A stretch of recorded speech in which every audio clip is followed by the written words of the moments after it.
Tonight, we begin the month of August with more history here at the Canadian eMotorsports Network as the fourth Earl Ross Cup playoffs and NASCAR Series history gets underway.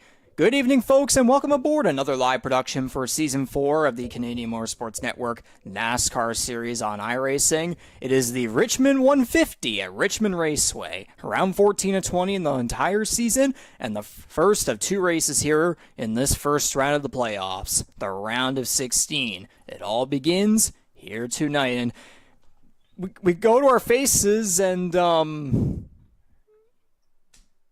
that's self-explanatory. I mean, it went by so fast. And so did that GIF right there as well.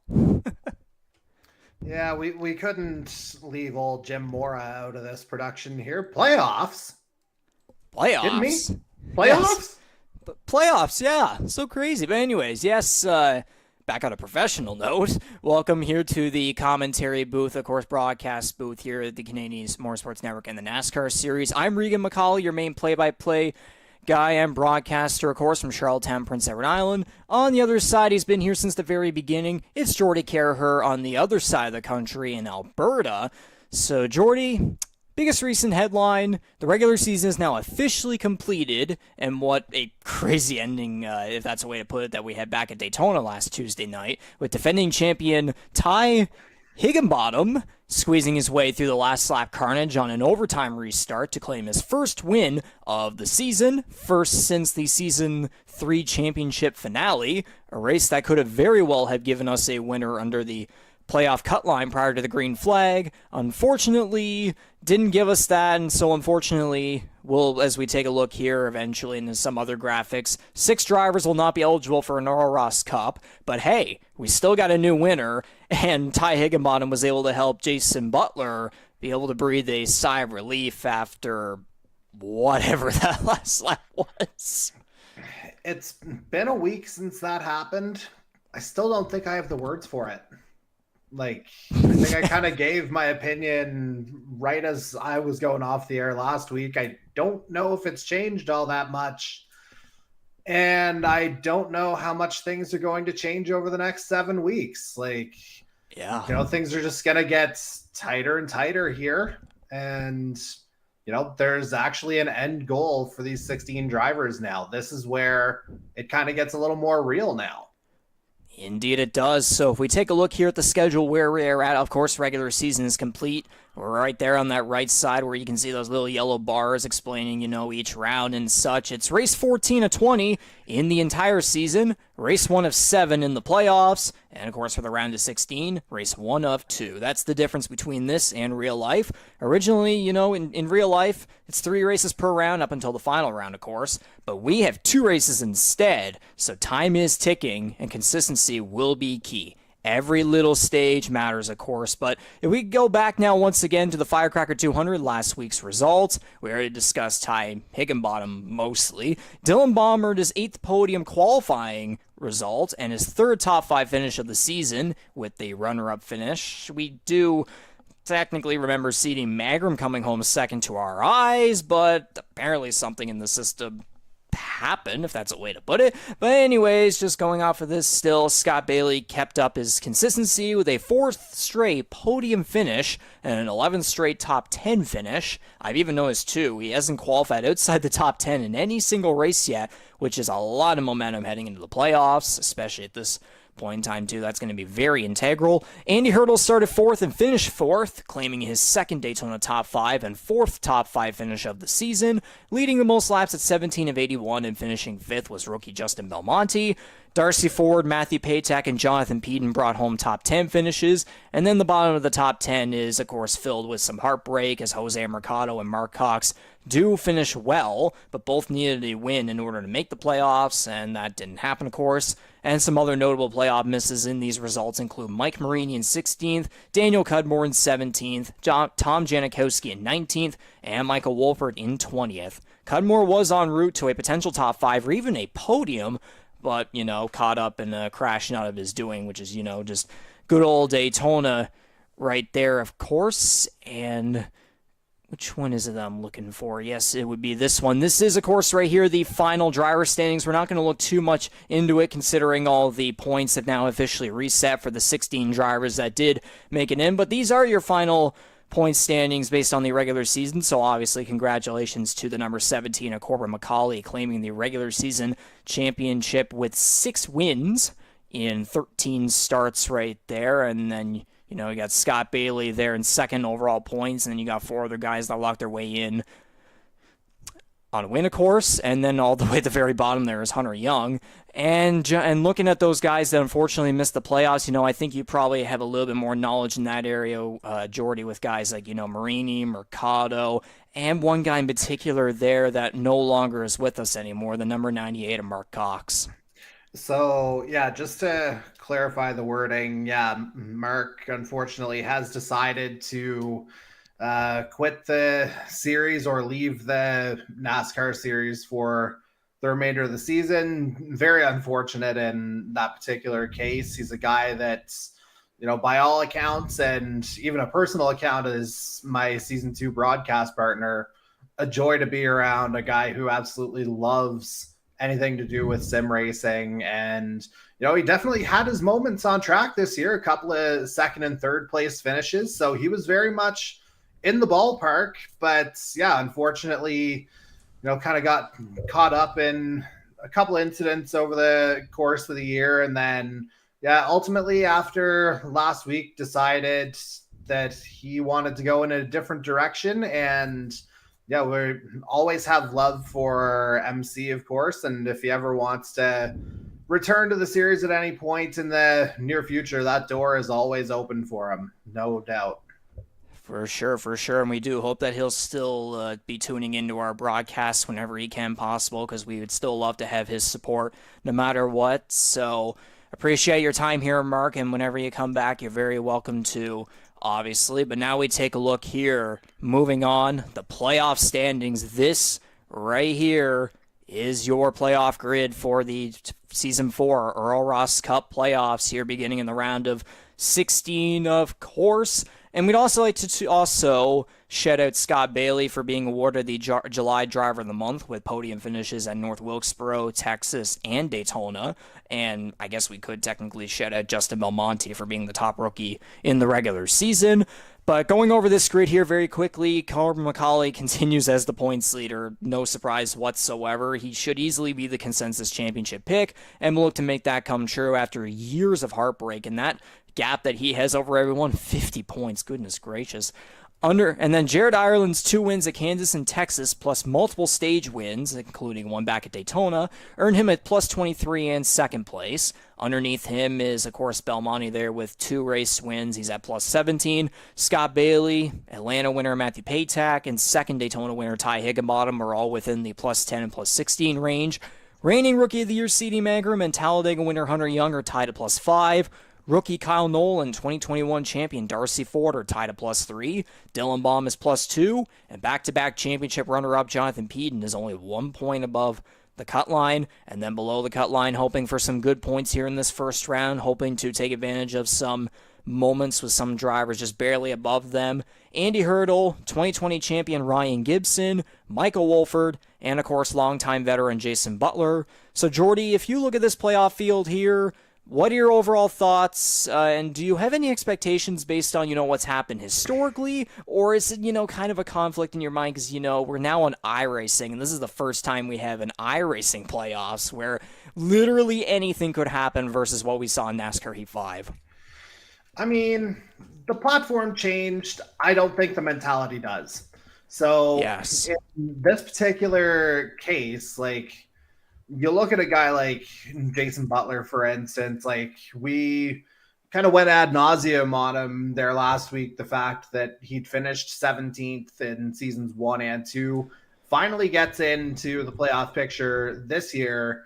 A guy like him might be kind of playing with house money right now, but the way this field is kind of worked over the course of the year, outside of, maybe a couple of things that feel like they should be quote unquote automatic, tonight maybe being one of them, ultimately, every one of these guys, they're gonna have to earn it. And again, with the reset, things are just that much tighter. It gives some of the guys maybe toward the bottom of the fields, gives them a bit of a new lease on life here where the playing field is leveled, certainly. And, if someone below that cut line happens to grab a win either tonight or next week, things are shaking up a little bit. So I think it's kind of all out from here. And now, judging by who I'm seeing here in this session thus far, I think the one driver on the grid that we are missing in the playoffs would be, I believe, the 33 of Jonathan Peyton. And that is a very interesting observation there. As you mentioned, only 1 point above that cut line right now, just the four drivers with the 2000 right now. But yeah, if the Gator doesn't happen to make his way in, again, he's been runner up the last 2 seasons. So you'd have to be thinking he's hungry to avoid that kind of fate for the third consecutive year. But by the same token, missing tonight, that makes it a lot more likely he's going the opposite direction. Indeed, so qualifying here has just officially come to an end here to begin the round of 16 here for Season 4 of the Canadian Motorsports Network NASCAR Series. If you want to quickly go over where we are at right now, it is Richmond Raceway here, which, first of all, so many apologies for how many times I used to say North Wilkesboro was the only short track on the schedule, because Richmond literally right here exists. It's 0.7 miles, 1.2 kilometers long, so I mean, there's two short tracks here on the schedule. But anyways, a D-shaped oval just outside Richmond, Virginia, hosts all three of NASCAR's top national series. Corners are banked at 14 degrees. Its unique D-shape provides high speeds and multiple racing groups that are notorious for making contact a repetitive thing every single race. And racers from all across motorsports that have raced here say that it requires both power and handling. And knowing that we're racing here under the sunlight, which quite literally I could put up the weather tab right now, 49 degrees Celsius is the track temperature. It's going to be a slick race just like we saw back in North Wilkesboro. Yeah, Richmond seems like it could well be a rubber eater here tonight. Indeed. So we'll go into a very quick loop here and get back to you guys as I'm gonna send a quick message through race control here, and we will get underway with the Richmond 150 to begin the Season 4 Earl Ross Cup playoffs. The command to get the engines fired up will be very shortly, so stay tuned.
And there we go as the engines have been fired up here for the first race of the round of 16. Let's go through the starting grid.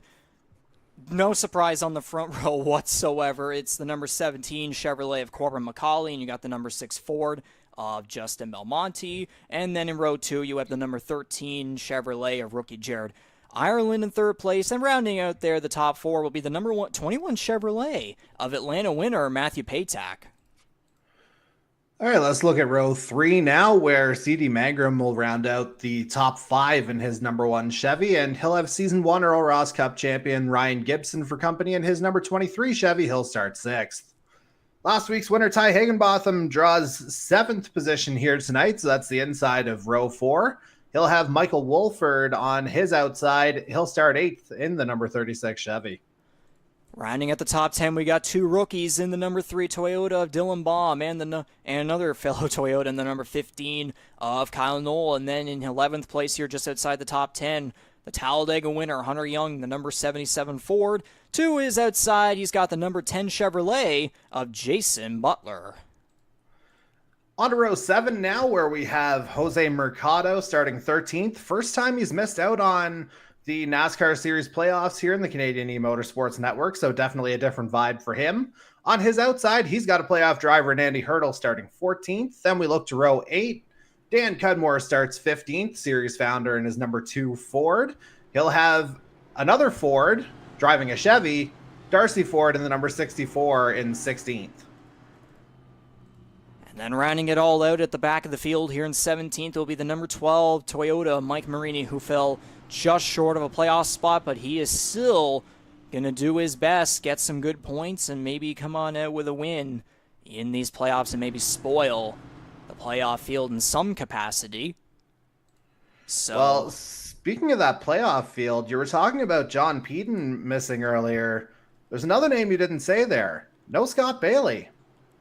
That is also interesting, so I'm surprised I never caught that one either. And the pace car is going to go off, so we're going to make this call here before we get into that discussion.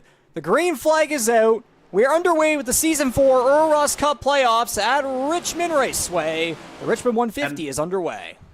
And we were starting 3 wide, it appeared, just about. Yeah, we had some 3 wide action going on to start off right there at about 2nd and 3rd place or so, and already Wolfer going high up on the track right there, and I probably should put in Richmond on the ticker. That does indeed help. So McCauley's going to lead the first lap of this one here. It's a 200-lapper. Stages are 45, 70, and 85.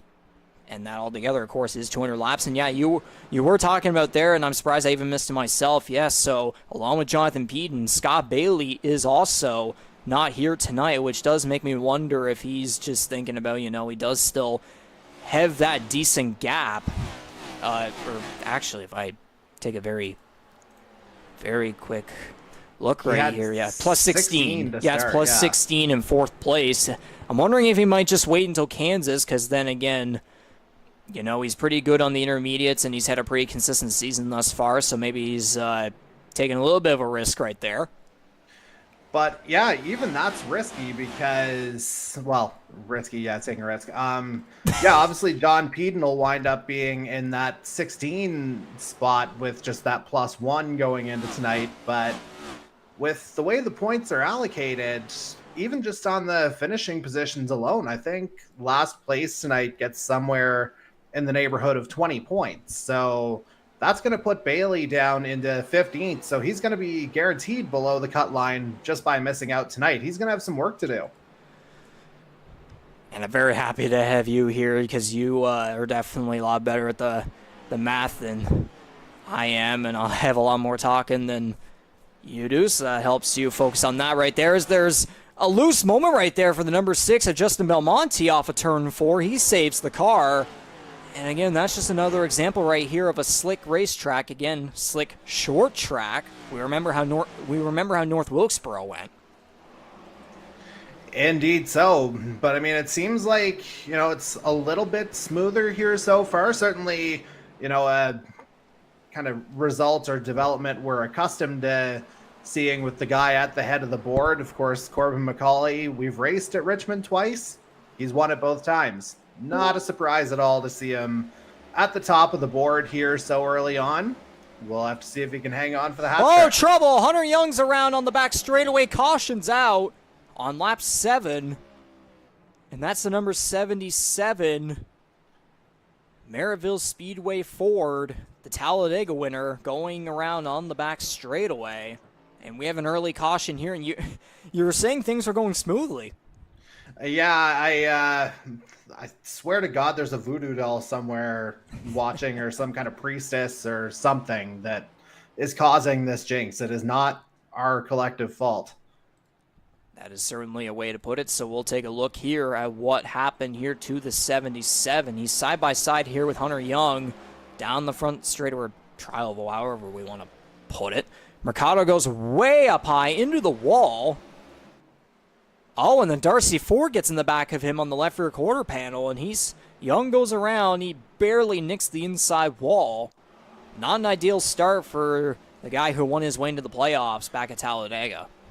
Yeah, and that win, that got him his +5 advantage in relation to, the rest of the field in terms of the bonus points, obviously. So, he doesn't have a whole lot of room to work with either. He technically starts in a tie for 7th in this playoff picture, but every mistake is just magnified that much more whenever the eliminations really start to come up.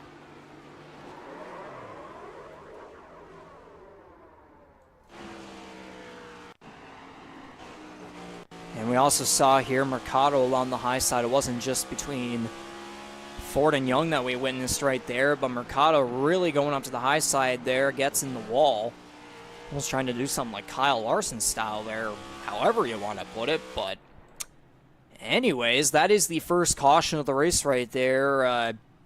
Earlier than drivers and even us would definitely want, but thankfully only one car around. They only nicked the inside wall barely. I'm sure there's going to be no issues there. Young has still caught up here with the pack, so there's definitely worse that could happen. I was going to say, it's the kind of thing that, on a slightly bigger track may not have warranted a caution at all, like if there was kind of room to maneuver. But given the short track nature of Richmond, discretion's kind of err on the side of caution here is where I'm trying to go with that. And that's what we've done through the iRace control platform that we are now using. Indeed, we are now using that software for the automatic stage cautions, which has definitely helped because there hasn't been issues with the drivers.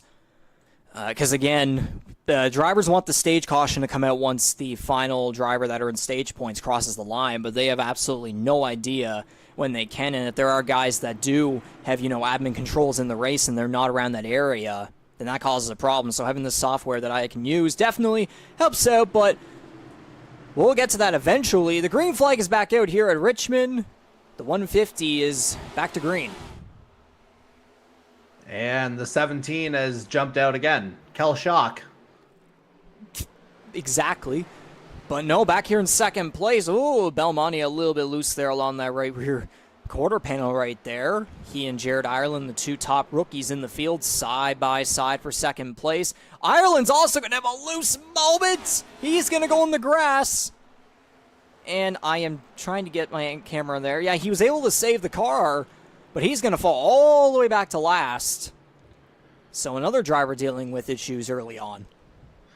And, Ireland came in second, or as the number 2 seed effectively tonight with that +23 gap. So, yeah, not ideal there. A little bit of, kind of 70s era hydraulics as he went through the infield. But, that's, if you go back to his win at Kansas, he wound up toward the back of the field, actually in stage 3 in that race, if I recall. He's more than capable of driving his way back through to get to the front.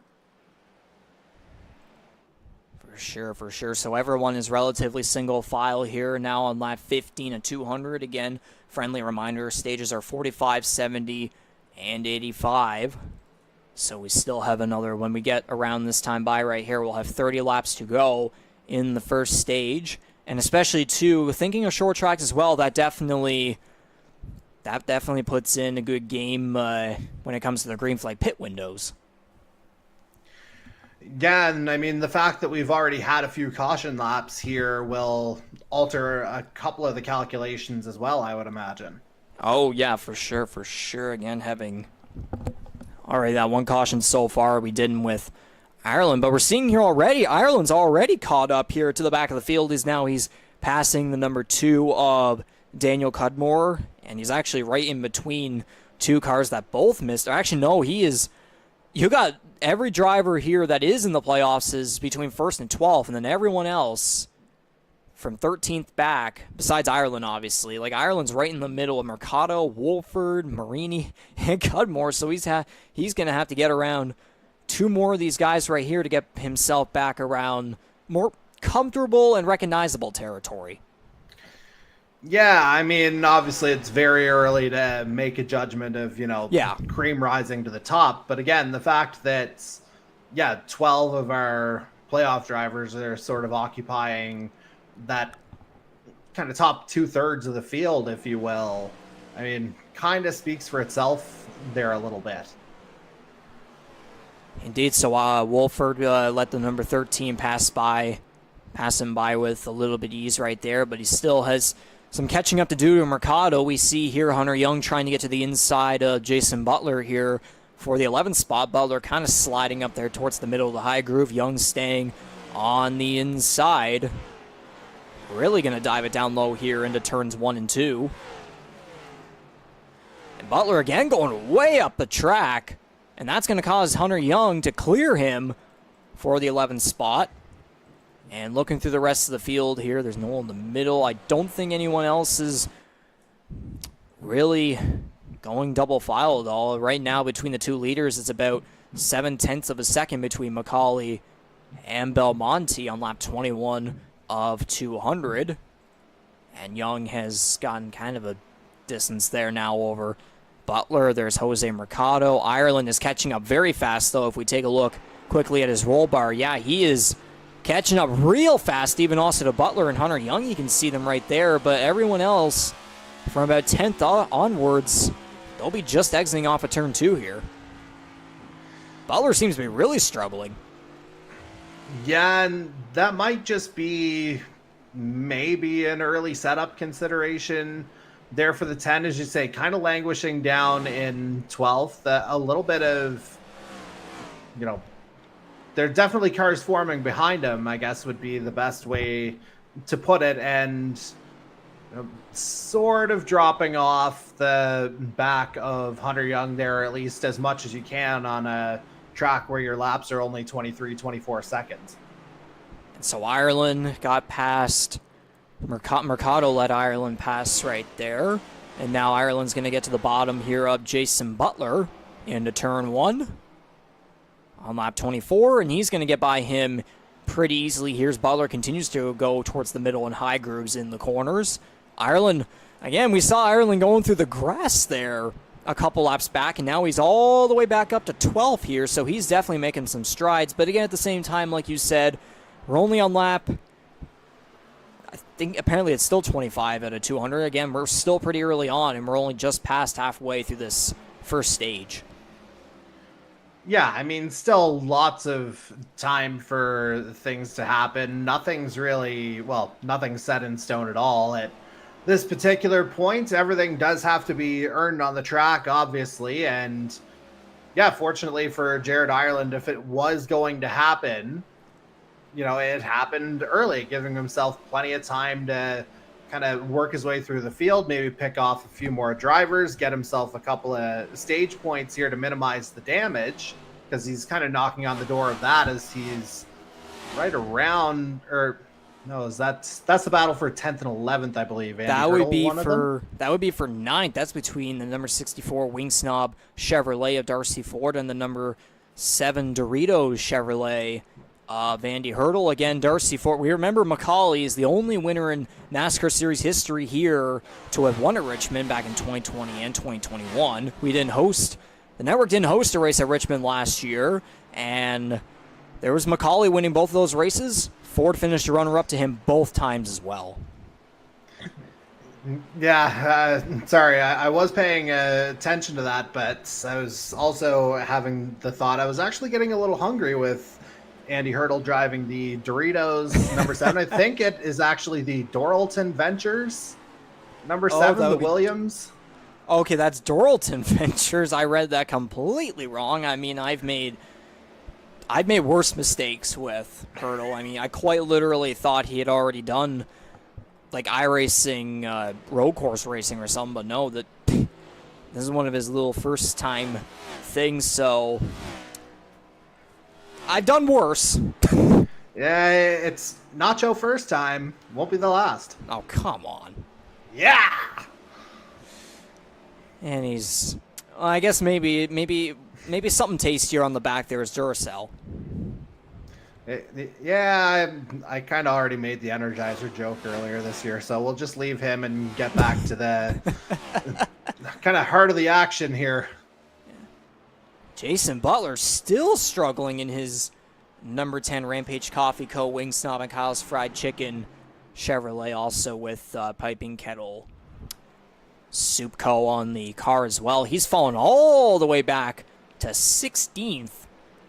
And the 17th car, number 12, and Mike Marini's even going to get around him as well. So this is not ideal for, again, the guy who barely squeezed into the Earl Ross Cup playoffs back at Daytona. Was very lucky that 4 other drivers who were eligible to get in with a win, thankfully none of them won, and it was Higginbotham that was, again, able to make Butler breathe a sigh of relief, but he's not breathing a sigh of relief right now. No, but I mean, it's not, again, full-on heart palpitations or anything yet either. Yeah. Again, we go back to the point of the fact that it is super early still. Like, we've just kind of come up on 15% race distance here. So I wonder if maybe it's kind of by design on the part of the 10 to kind of hang back a little bit. Because obviously there's a long way to go. Lots can happen. And I mean, how many times did we talk about more of the conservative strategy in relation to Dan Cudmore during the regular season, kind of hanging back a little bit? I wonder if maybe there's a long-term play here for the 10. Yes, that is definitely something to consider, as we're seeing the number 3 Dylan Baum starting to even fall back as well. Now back to 5th place here in behind the 21, the pay tag. He's going to remain side by side. Now it's going to be side by side with the 2020 champion, the number 23 of Ryan Gibson, who is currently below the cut line. Although if you do, Jordy, if you do your math here after the first, whoa, I thought something was going to happen there from pay tag. Baum was also in the wall right there. I think he caught it on the front stretch a lap or two back right there. But again, Jordy, if you end up doing some math here after the first stage, I do wonder if Gibson, again, in 5th place, he might have himself above the cut line. Well, yeah, that would be obviously 6 stage points for him right off the bat. So that would very much pull him out of that kind of drop zone, so to speak. And yeah, obviously that'll be something to be determined later on. But yeah, it's something that I'll watch the YouTube feedback and I'll do my best to get the standings at the moment the caution drops, so we can actually get the numbers as close to real time as possible. Indeed, so we're on lap 38 to 200 here. Corbin McCauley still leading the way by about a second and a half. As, whoa, Jason Butler and Mike Marini getting very close right here through the front stretch. Marini's going to get past him as Butler goes all the way up to the high side. So McCauley's going to have to deal with some lap traffic here to conclude this first stage. It looked like he got a little bit loose there off of turn 2, but again, he's about over a second and a half over the 6 Justin Belmonte. Remember, these top 2 guys were the drivers of discussion back at the start of the regular season back at Daytona and Auto Club, with Belmonte getting the favor both times. And then he started to slowly kind of fade away, and then it turned into McCauley and Bailey. Now it's just been kind of back and forth, and now with Bailey not here tonight, it's right back to the good old McCauley versus Belmonte here, the longtime veteran versus the newcomer rookie.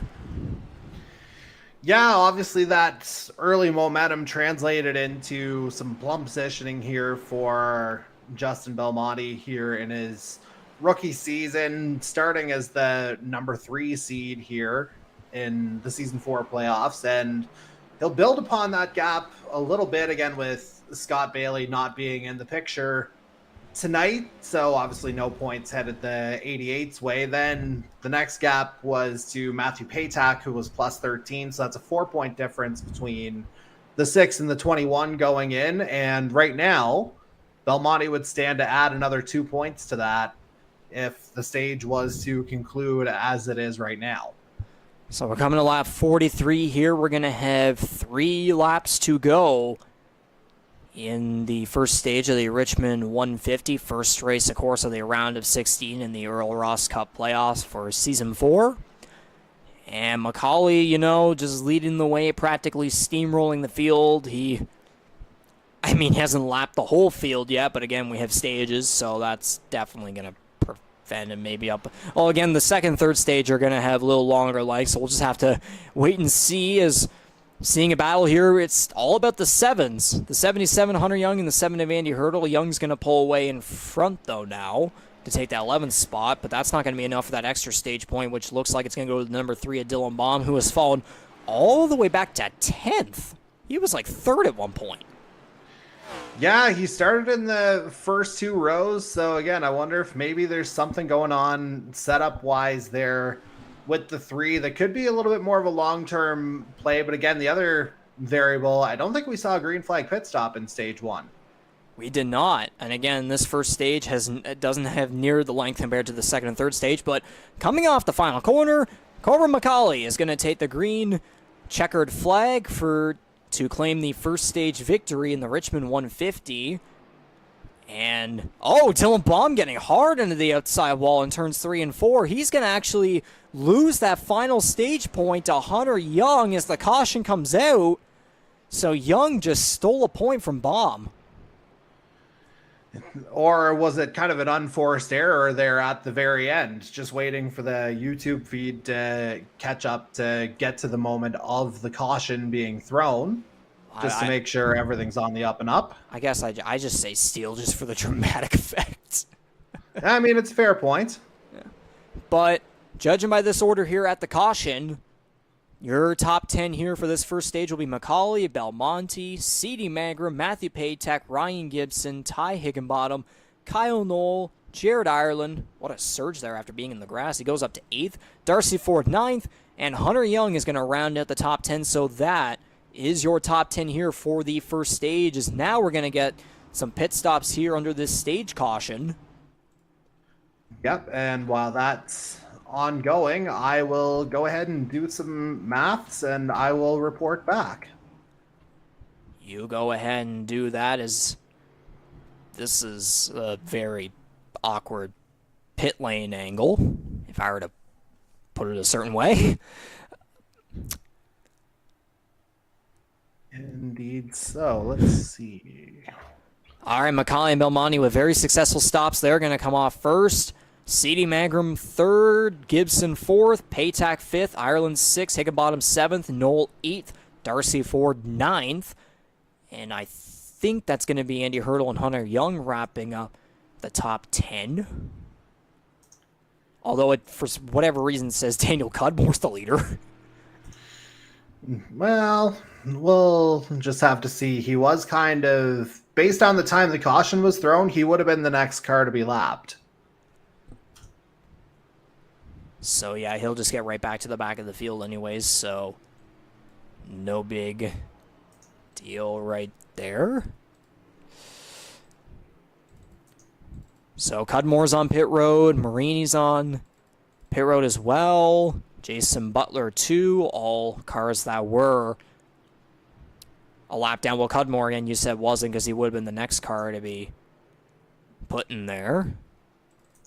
But, you know, as per usual, the number 17 Holland College, Oysterbed Speedway, Chevrolet, Corbin Macaulay. Max Verstappen? Somewhere in that ballpark, yep.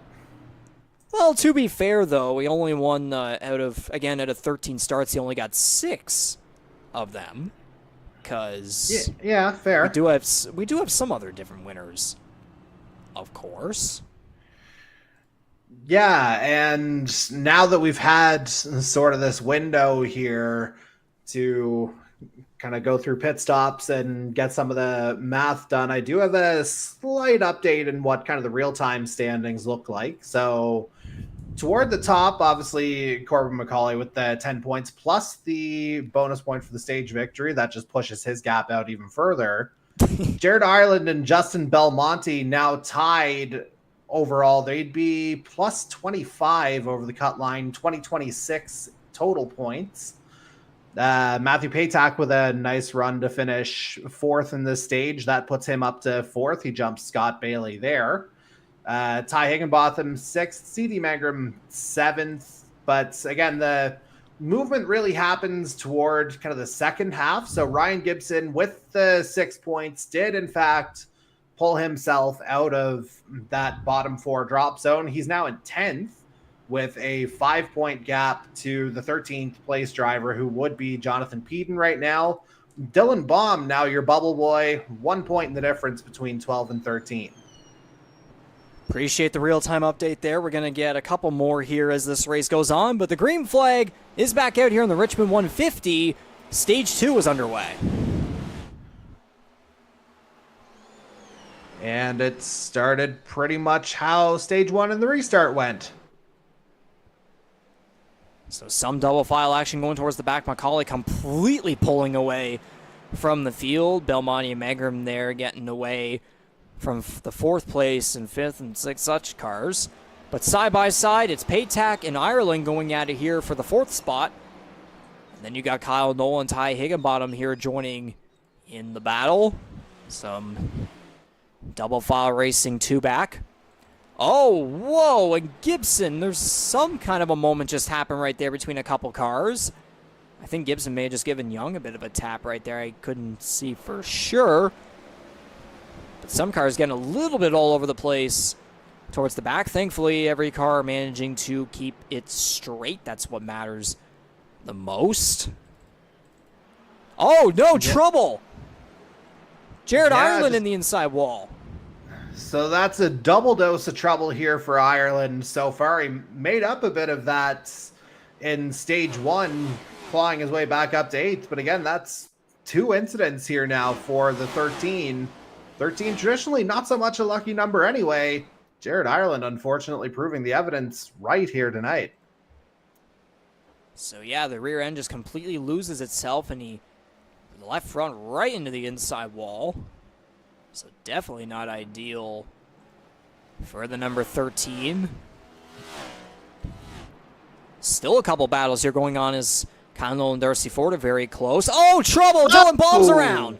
3 other cars involved in this one. That's Andy Hurdle, Hunter Young as well. And the caution's out here on that 56 at 200. So a couple playoff drivers involved in that one. That might put a damper on things, especially if there's damage to... I would think Hurdle and Young might have some stuff here as Andy Hurdle goes down pit road. Young's still out on the track. Dylan Baum as well.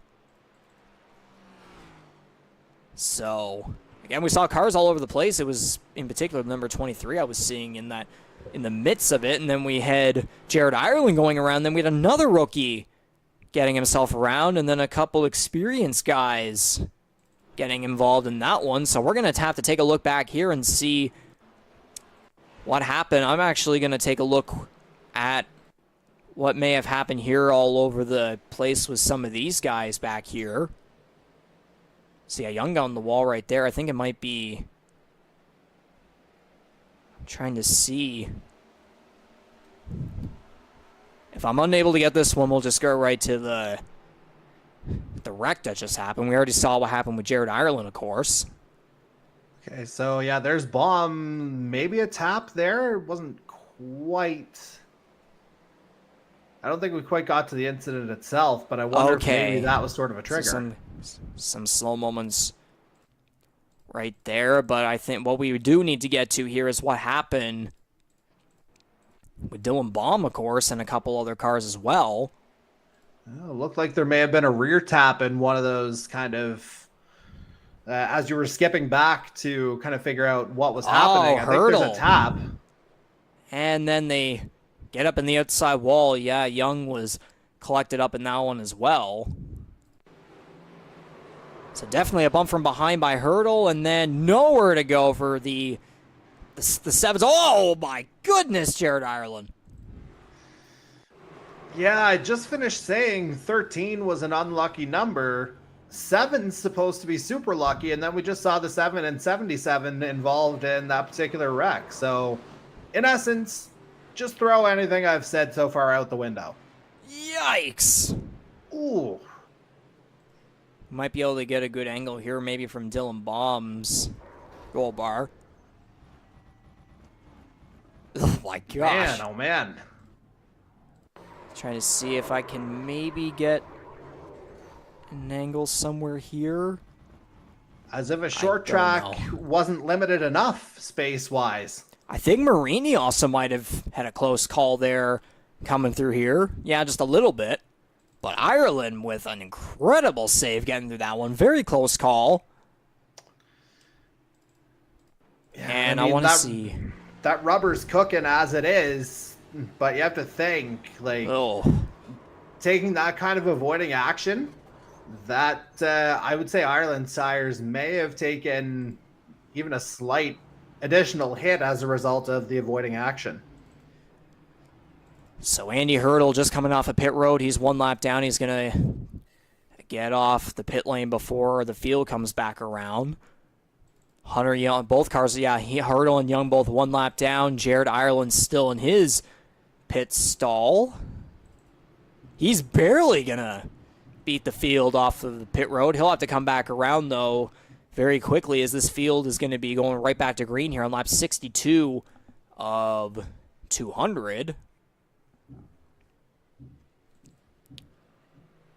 Oh, would you look at that? Daniel Cudmore in 6th, or 5th, sorry. Well, I mean, maybe there's kind of an alternate strategy in play. Cudmore, of course, known for his conservatism on the track. And, yeah, just kind of finding his way through some gaps here. And, we'll talk more about that later. We're green again.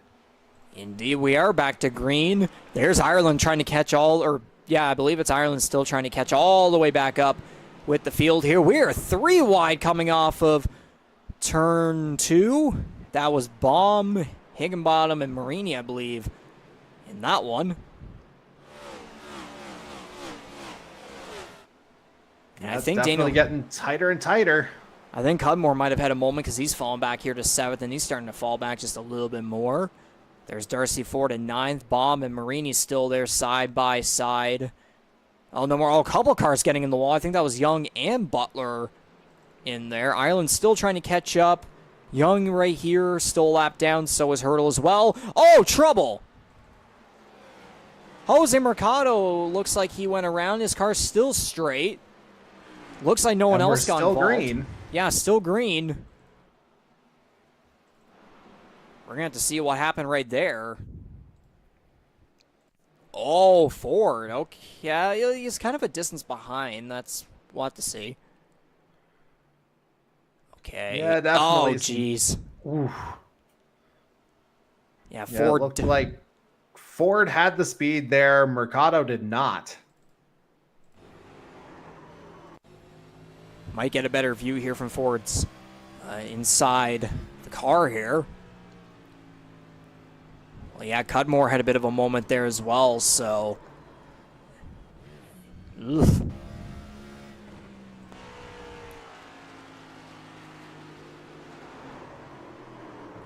Yeah, maybe a little bit of a lockup from the two there, as you mentioned. And yeah, ultimately when that happens, I just mentioned it earlier, it's not like there's a whole lot of room to go around at Richmond to begin with. It just closes up that much quicker whenever something like that happens. Indeed. And, nice to see the number 2 of Daniel Cudmore still hanging on here in 7th as Jason Butler's made his way all the way up to 8th after all that just happened. So nice to see there after we saw from, again, the 10 back in stage 1 falling all the way to the back. Again, could have been something to do with maybe being conservative, some strategy related. Doesn't seem like he's going up to the high side as much. So, And really, with the bubble where it is right now, Butler's just 2 points out. Michael Wolford, and Andy Hurdle, the three playoff drivers to not earn stage points in stage number one. So they're still stuck on 2,000. Again, 12th place is at 2002 right now. So there's still, it's very tight. I think it'll be tight right through to the end of Kansas next week. But yeah, really, not as much of a panic yet, but stage points are always nice to have. I'm just getting some word here from Jason Butler, so I'm going to see what that's all about.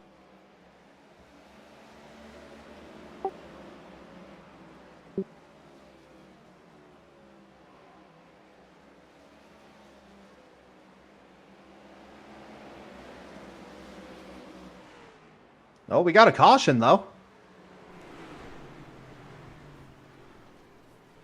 There's still a wrong.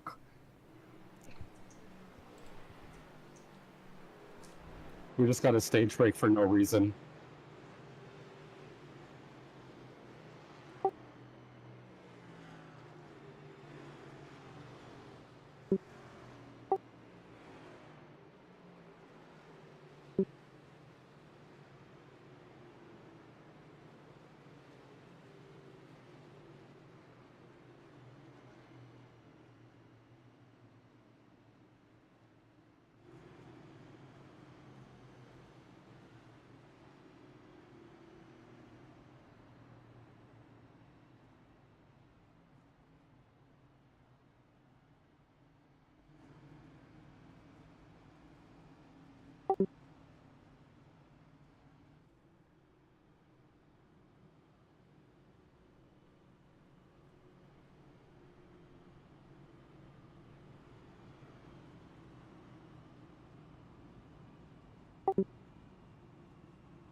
All right, we apologize right there for going in a little loop and getting away from the action there, folks. What we will call that is a technical issue right there. So we'll consider this a competition caution, and we'll just go right back to green here. There were some guidelines based on who could bend, who could not. So we're gonna get right back to Green here, just a little bit of unfortunate circumstances to occur right there, but we'll move on. All good. Let's just get back to green here.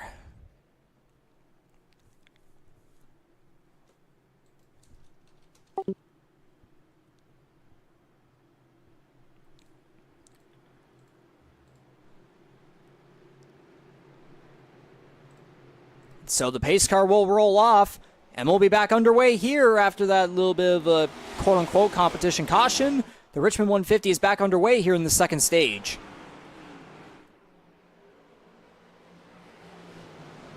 And yeah, we'll just have to see if the trouble, big wreck. Caught a little hard on the wall. Ty Higginbotham, Paytax in it, Magram's in as well. And we got a pile up here down the back straightaway. Say damn near half the field's affected by that. And that's going to cause major complications here with the playoff grid. So definitely unfortunate timing to have those issues, because that's going to be rough for a lot of these guys here. And yet again, it's, a long stage, though, at 70 laps, give or take, somewhere in that ballpark. So still ultimately time to make it up. It's really down to what damage was inflicted over the course of that series of incidents.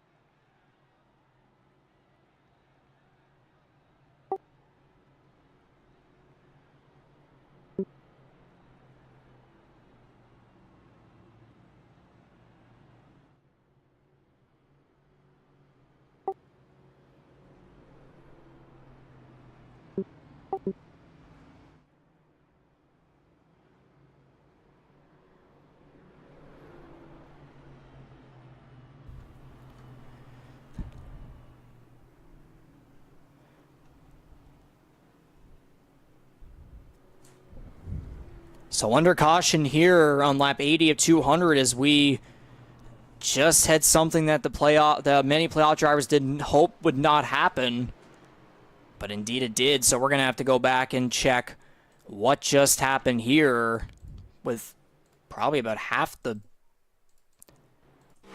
playoff grid, I would imagine, or something like that, half the field here. Pretty close.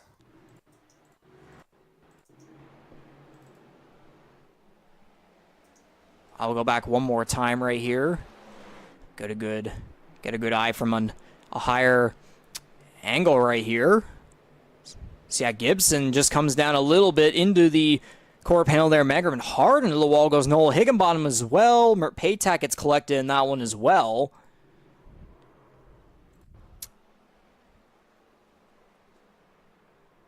So good avoidance there from a couple guys. Marini gets in that one. Ireland just a little bit as well.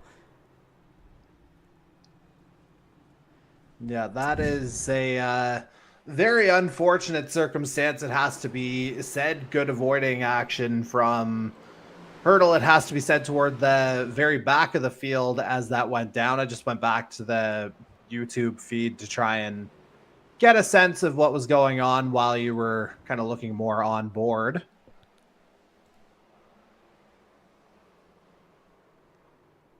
And yeah, it basically becomes, a glorified bumper car track there for a few seconds.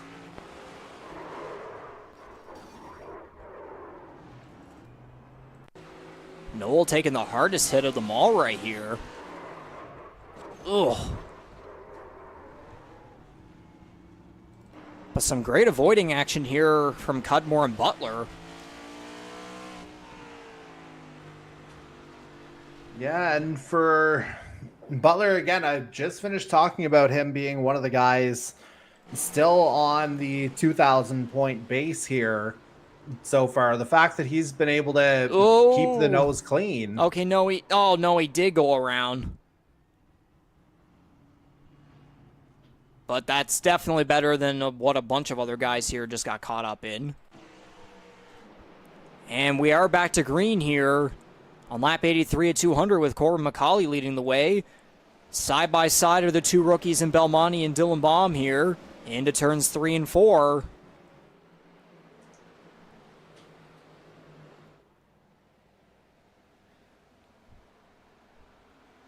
Ty Higginbotham following in behind, though. Again, after that hit that he took, he's still up here, so that's good to see.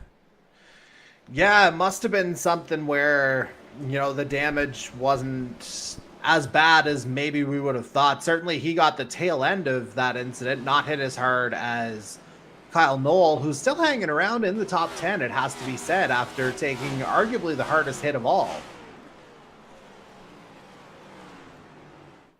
So Dylan Baum now falling all the way back here. I wonder if something may have happened.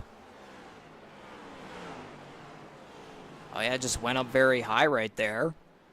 But he slots in behind Higginbotham for 4th. Oh, he's going to get loose off the final corner.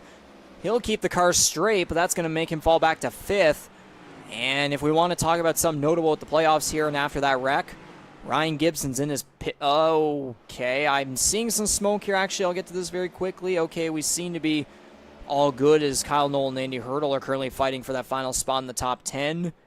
Couple more side-by-side action here going on. Still side-by-side between these two. If they can get single file, then I can get to that little notable fact that I wanted to talk about here. Is Hurdle gonna barely clear Knoll on that one? He's gonna get Knoll loot. No, he's not gonna clear him just yet. Now he will. Knoll's gonna cross over to the inside. Oh, Paytak's gonna give him a bump.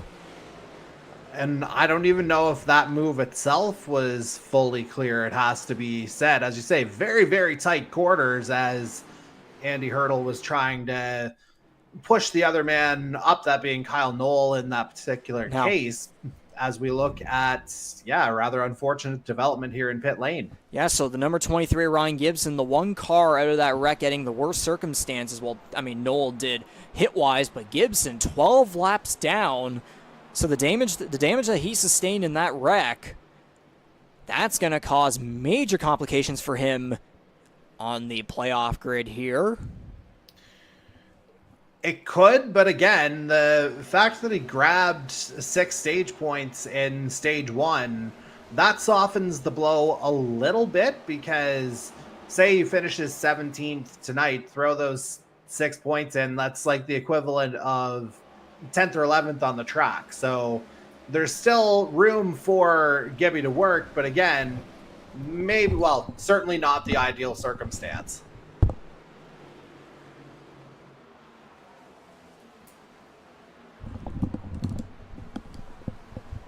As door to door here, we get Paytak into the wall. Up the track. Ireland's almost going to get into his left rear quarter panel.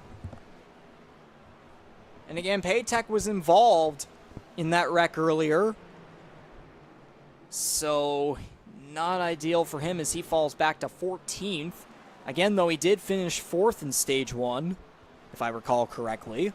So those stage points will help him out. Again, there's still plenty of time for things to shake up. We still have this second stage to conclude. And Darcy 4 at the 64, Wingsnoff Chevrolet is going to get by the number 97 of defending series champion and last Tuesday night's winner at Daytona, Ty Higginbotham. Yeah, that is P3 for Darcy. And again, we're talking about Higginbotham having snapped a winless drought last week there at Daytona, dating back to the Season 3 finale. Darcy's Ford still looking for that first win since the Season 2 finale when he took home his own Earl Ross Cup. And based on his momentum in recent weeks as well, it's not surprising to see him up front, especially again, he finished 3rd back in North Wilkesboro weeks back.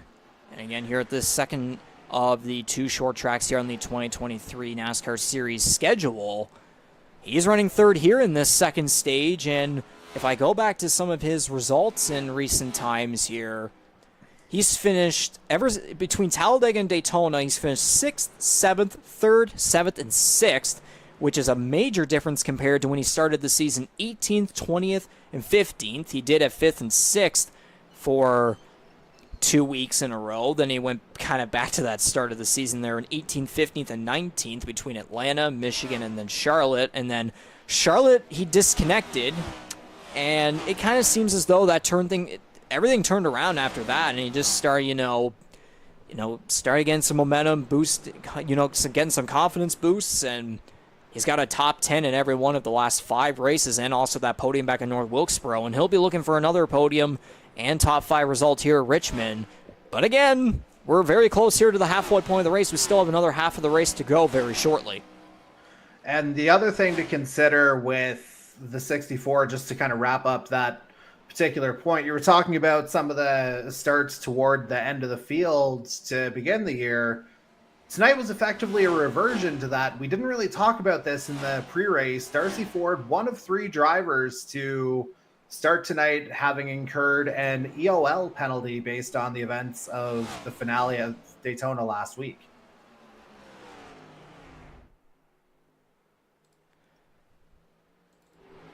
Indeed, so Ryan Gibson is still in his pit box, so wondering if he's just going to try and wait it out and hopefully get some points out of a 17th place finish, unless some other driver goes through some fiasco here early in the 3rd stage, and he could maybe take advantage of 1 or 2 spots right there. But we're seeing here, as we'll be halfway through the race the next time around, and also the next time around we'll have 15 laps remaining in the 2nd stage, and McCauley right now leading by just over half a second over Belmonte, which again, that gap is a lot shorter than what we've seen throughout most of this race, where it was originally maybe about like a second and a half to just around that area.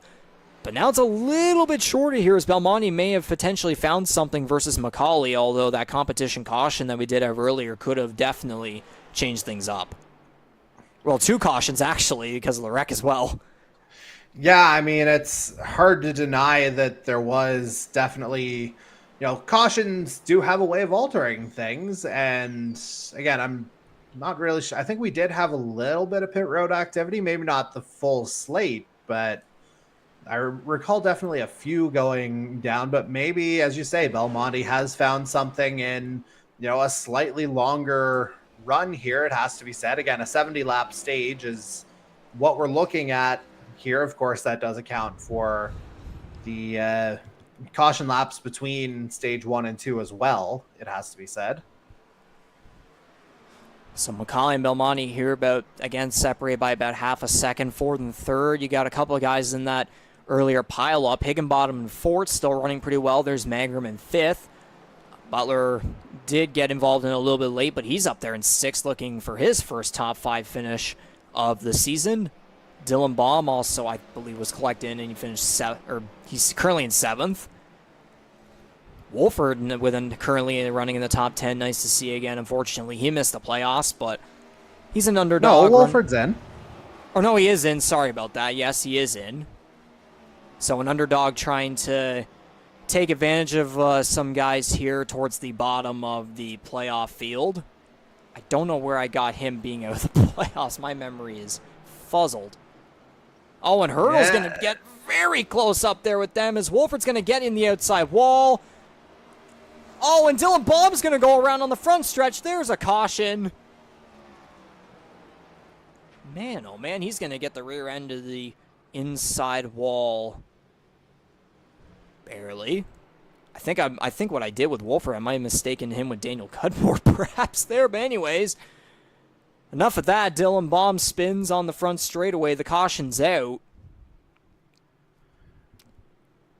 Yeah, it seems like it's pretty well self-inflicted there in the case of the 3. But it'd be worth taking another look at that just to be absolutely sure.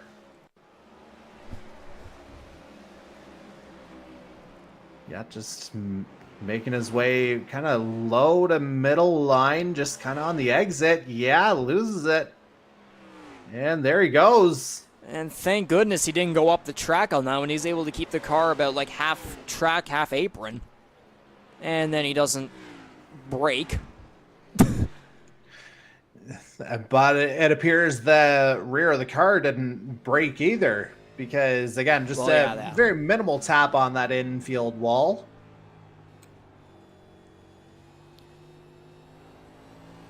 So yeah, just loses it. Again, slick racetrack, no surprise there whatsoever, and then just kind of, wheel locks it right there. Barely getting into the inside wall with just a little bit of a tap. But he's still in this one. His number 3 Sim League Pro Toyota still going, even though it is one lap down now towards the back. You can see him in between Macaulay and Belmonte. But if we look at the weather tab now, the track temperature has slightly cooled, but it's still slick. Mercado slick. Yeah, I mean, we're down to, 41. Is that what I'm reading there? I'm still watching this through the lens of a potato here, evidently. It is, yes. So, yeah, 41, as you called the Mercado temp, we'll call it. And, yeah, that should lend itself to maybe a little bit more of a forgiving surface here moving forward, as it does cool down a little bit more. But again, that's not going to be any consolation to Dylan Baum right now, as he's dropped down to 16th. So Baum's going to head to pit road this time by right here. Ryan Gibson's still in his pit box now, 31 laps down, so he's being very patient because he's still in the server. Again, his car still hasn't disappeared. But Macaulay leading the way here on lap 109 of 200, so 7 laps to go in the second stage. I would imagine we might have a 5-lap shootout to solve the middle stage, of course. Macaulay looking to sweep the first 2 stages right there. Belmonte looking to earn second bowl times. Darcy Ford looking to improve from the stage 1 result up to 3rd. Can you remind me where he got the first stage again? Who are we referring to here? Darcy Ford. He was 9th in stage 1, grabbed himself 2 extra points there. So that would be a +6 right there, and that would be 8 points there for the 64, if he's able to hold on, because again, he does have a lot of guys in here behind, and Ty Higginbotham, C.D. Magram, even Daniel Cudmore and Andy Hurdle doing well up here. You can see Jose Mercado up in 8th. Marini's 9th. Jared Ireland rounding at the top 10. He's been, back and forth with a very chaotic race thus far. Kyle Nolan 11th, trying to recover from that damage that he sustained, the big hit that he suffered in that earlier crash. Jason Butler in 12th. He's been all over the place as well. There's Michael Wolford, who is in the playoffs. Hunter Young 14th. There's Matthew Patak catching up in all the way up on the Ty's side there. Young 15th, Baum, and then, of course, Gibson on pit road. So the pace car is going to roll off. We're going to have a 5-lap shootout to solve this second stage. Macaulay jumping out once again. And, there's going to be some stuff going on back there. Marini falling back hard in the back of the pack. So far looking good here, though. Yeah, maybe a couple of wall taps kind of middle of the field, but overall, everybody going in the same direction. There they go in the back. And Jared Ireland, that was Hunter Young getting some contact there. Mike Marini and Jason Butler went around. No caution. We're still going. Never mind. There's more contact. Now the caution's out. Hurdle hard in the inside wall. Calamity happening here at the end of the second stop. No! Goodness There might have been minimal contact there, but that could have been so much worse.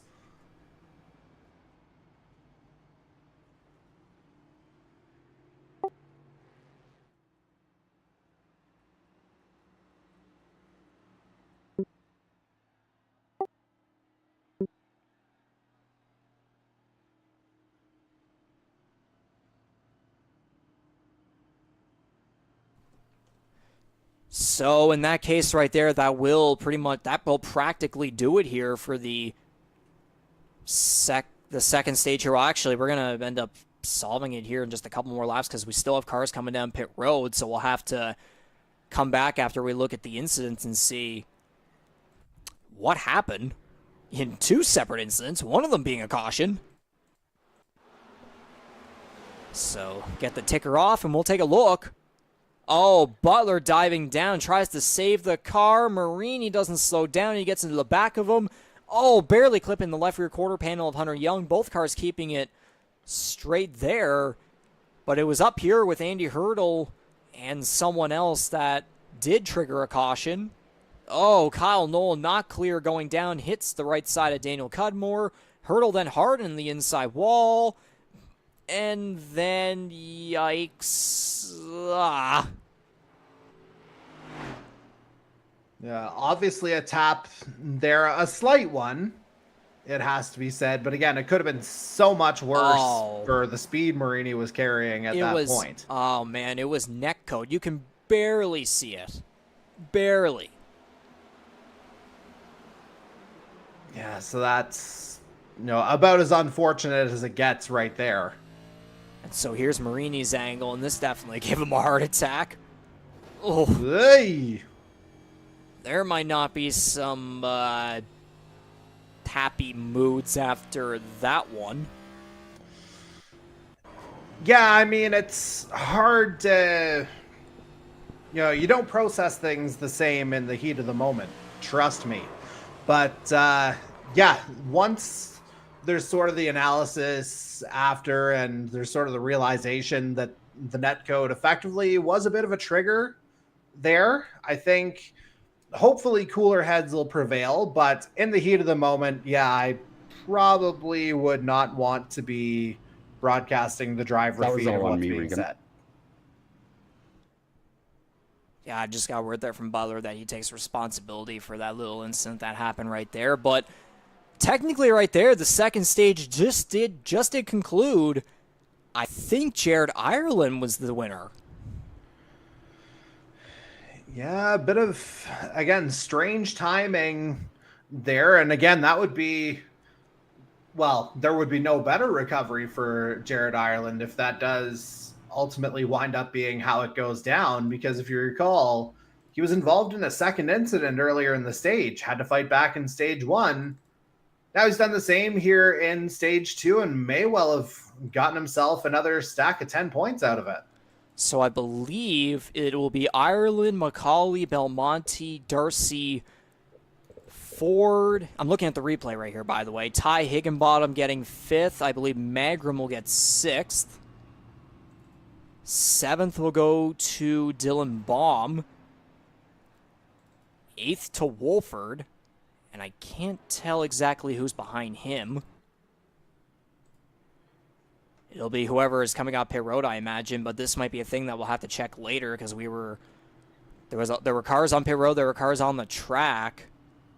So I'd imagine hopefully we might be able to catch it after the race. So anyways, the third and final stage is now under... Oh, Ireland's going to spin and save it. And the caution still comes out. Oh, no, it looks like there was trouble back here, actually. Yeah, I was trying to go back on the YouTube feed as the race went to 116 to try and get the order at that particular point.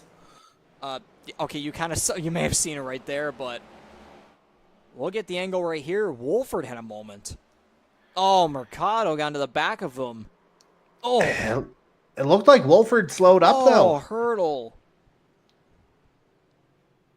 Jeez. Yes, I think something went off in the 36 by the looks of things, because it seemed like, if you go back, it seemed like he just kind of lost speed, yeah. And once he was there, Mercado following closely, really nowhere for the 41 to go once that happens. And then Hurdle just kind of carrying away that front end there of the 36. Actually, no, I just remembered, too. It's actually Jared Ireland that had a moment that I need to catch as well. Where are you? There you are. He's currently in his pit box, but that save he made in front of the... Oh, my gosh. Very lucky that no one else, especially Macaulay in particular, got caught up in that one. Well, yeah, right at the head of the field, literally anybody was fair game at that point. Ireland's been going through... It's like...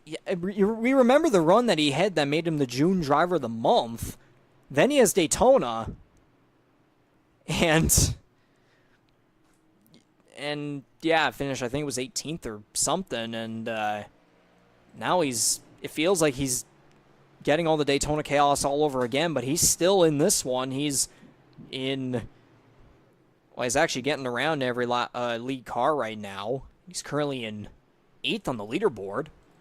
Andy Hurdle's 1 lap down. Butler's 2. Wolford's 2. Oh, I think Wolford's engine may have just gone. That would explain the sudden loss of speed. I do wonder if that might have been a potential, maybe a shifting problem. Maybe he shifted a gear wrong and that caused calamity there in turn 1. But whatever happened there, that means, I would assume by what we just saw right here, the 36 of Michael Wolford will be the first DNF of the race, the first playoff driver out. I mean, oh yeah, there we go. There's Ryan Gibson. He is still in this one. Well, 37 laps down, but on the track, he's still in it. Hey, but with Wolford looking at a likely DNF here, that's going to give Gibby another position and another point in the end. So kudos to the 23 for the patience. And that's what I was saying right there, too. Gibson's still... That's why if you're in the playoffs and you have something happen, but your car can still be repaired and be back in time to continue the race at some point, you don't give up. You stay patient. You do gain as many extra points as you possibly can, which I would imagine right now, with how many laps there are remaining, Gibson will be able to gain an advantage over Michael Wolford. And there's also Hunter Young at 8 laps down now, as he's also in his pit box, so he's going to lose a lot of time as well. Wolford's still in the server at the moment, so maybe there is a chance that he might be able to get back. I would imagine not, though, because he literally had smoke coming out the back, and his hood's And again, no fast repairs anymore. And that as well, too. We don't have fast repairs anymore. That rule came into play beginning at Talladega. Go figure. Then again, if you go back to the special events, we have seen a pit stop that went, what, close to an hour? Was that Wolford? Yeah. Oh, goodness. Oh, it comes Yeah, full circle. so Jeez. there's precedent, I guess, is what I'm getting at.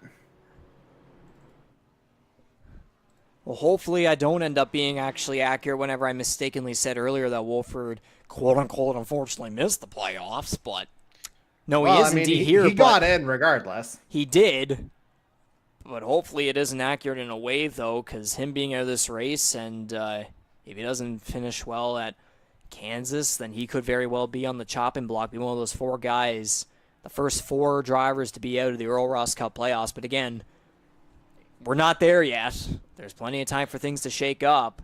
Like we saw with that pile-up there after that little technical issue competition caution. Corbin doesn't think you're live on the broadcast. Oh, and I just noticed right there, yeah, we're not live on the broadcast. Now we are, so we are back to green here on lap 126 at 200. He's leading the way by about 0.7. Tenths of a second right there. Belmonte second. Magram's there in third. Higginbotham fourth. Darcy fourth and fifth. Most cars looking about single file here all the way up until, yeah, pretty much the back, which is definitely a good sign to see here. So I believe it'll be 72 laps to go according to my math. Here is now we're on lap 128. So again, there's still plenty of time for things to happen. But you know, it's a short track at the same time. Like, things can happen, but time can also fly by pretty fast. And it already has here because we're plenty past the halfway point. Yeah, I mean, we talked about it earlier. We're kind of in the 23 to 24 second lap range here. Like, it was kind of mid to high 22s, I believe, in qualifying, if my memory serves there. Obviously, race pace just a little bit slower than that. But again, the point stands that there really isn't, like, things happen very quickly here. And again, the short track, even less time to react than you would have, again, at, say, Daytona or Talladega or even any of the itters that we've been at.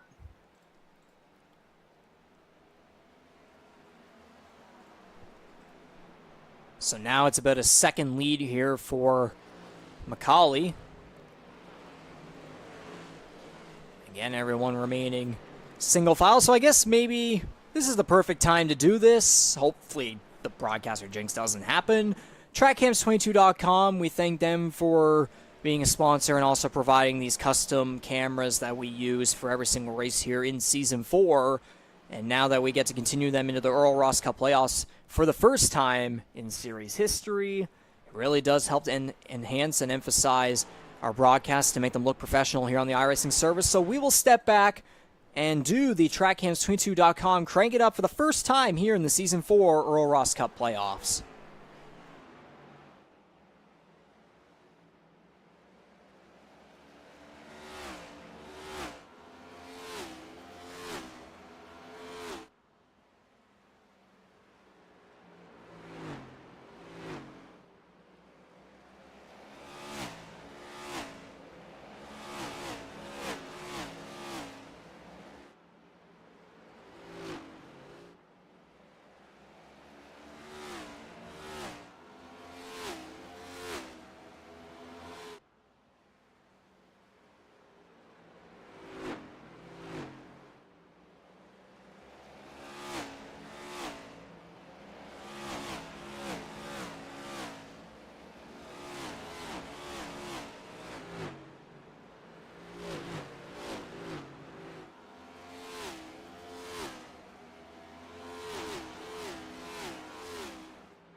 So that was the TrackCams22.com Crank It Up. Again, we thank them very much for providing us with these custom cameras for the ovals, of course, here in the NASCAR Series. We also will be using them in the Dart Series with in-between oval and road cameras, I would imagine. So, again, thank you to them, and we also shout out our other sponsors as well. You kind of saw it on the rear deck there, Corbin McCauley's car, Holland Hurricanes with the Student Union as well. Kyle's Fried Chicken, Rampage Coffee Co., Wing Snob, GTR, team and sponsor. And, of course, there's, we'll give a mention to SimWrap Market, who we used their cameras for the Atlanta race because we were using the new layout. Only the old layout. TrackCams22.com had cameras for. They didn't have it for the new layouts, so we appreciate their cameras for that one race. And if we ever end up using them again, then again, I guess we'll thank them when that time comes, but hopefully not. But anyways, right back to this. We are going to be reaching 50 laps to go this time around. And Corbin McCauley's still leading the way, although the gap has slightly shrunk during that Crank It Up by about 7/10 right there, almost 8. So McCauley hasn't gotten fully away, but there's still kind of a fair distance, and there's still some time remaining. And I do wonder if we might get green flag pit stops. I'd have to think so. I mean, an 85-lap run, yes, a few of those were under competition caution between 116 and 119 or 20 or whatever it happened to be. But still, long enough run here that, yeah, you'd have to think that you'd have something going on.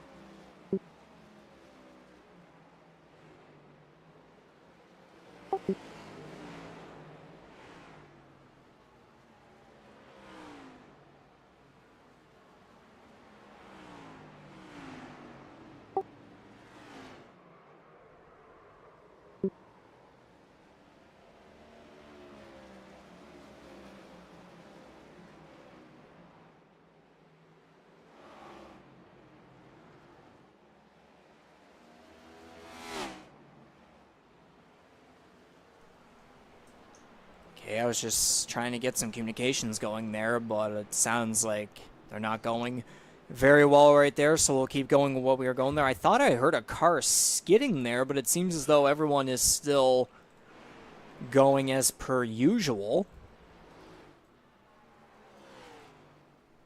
Or, okay, no, Mercado. Okay, that was just a camera thing there with Mercado, jeez. Oh, a little bit of loose activity here maybe up ahead. Well, there is Young back there really up on the high side. Dylan Baum trying to get past Jason Butler here. He's in 12th. Hunter Young is 18 laps down in 15th. Wolford's at 36, still in his pit box, now as a hood over the engine. So I wonder if there is a chance he might try to get back in this one, but he's going to fall behind Ryan Gibson here.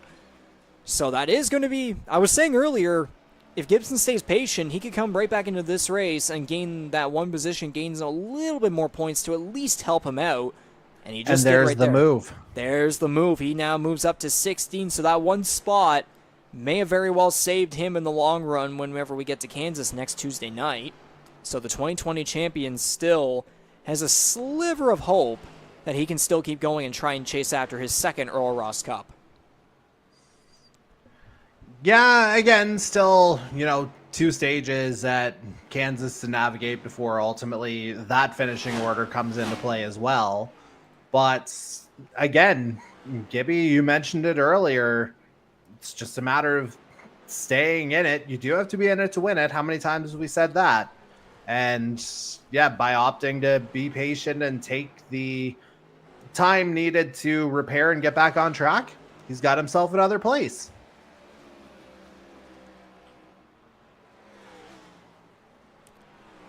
So the gap, again, still at 7/10 of a second. It's kind of gone down a little bit. It shrunk a tiny bit more towards 6.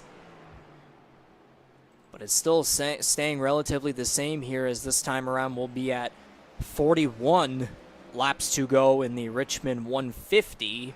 here. First race of the round of 16 in the Canadian Motorsports Network NASCAR Series Earl Ross Cup playoffs. McCauley's still leading the way as per usual. He's going to have to get past the 41 of Jose Mercado here. Mercado holding his line on the inside. Oh, he's actually going to hold the 17 up. That's going to cause it to be now about a half a second between McCauley and Belmonte. I don't think the 17... I would imagine he may not be happy with him as Mercado eventually... Okay, that was very close.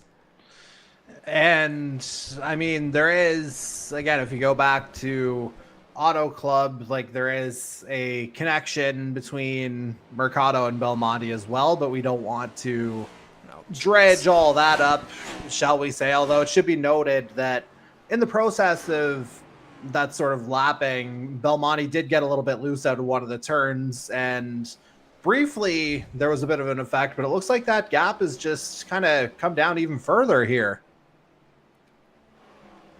Indeed, it's about a half a second now. What happened there between McCauley and Mercado definitely shrunken down by about a tenth right there.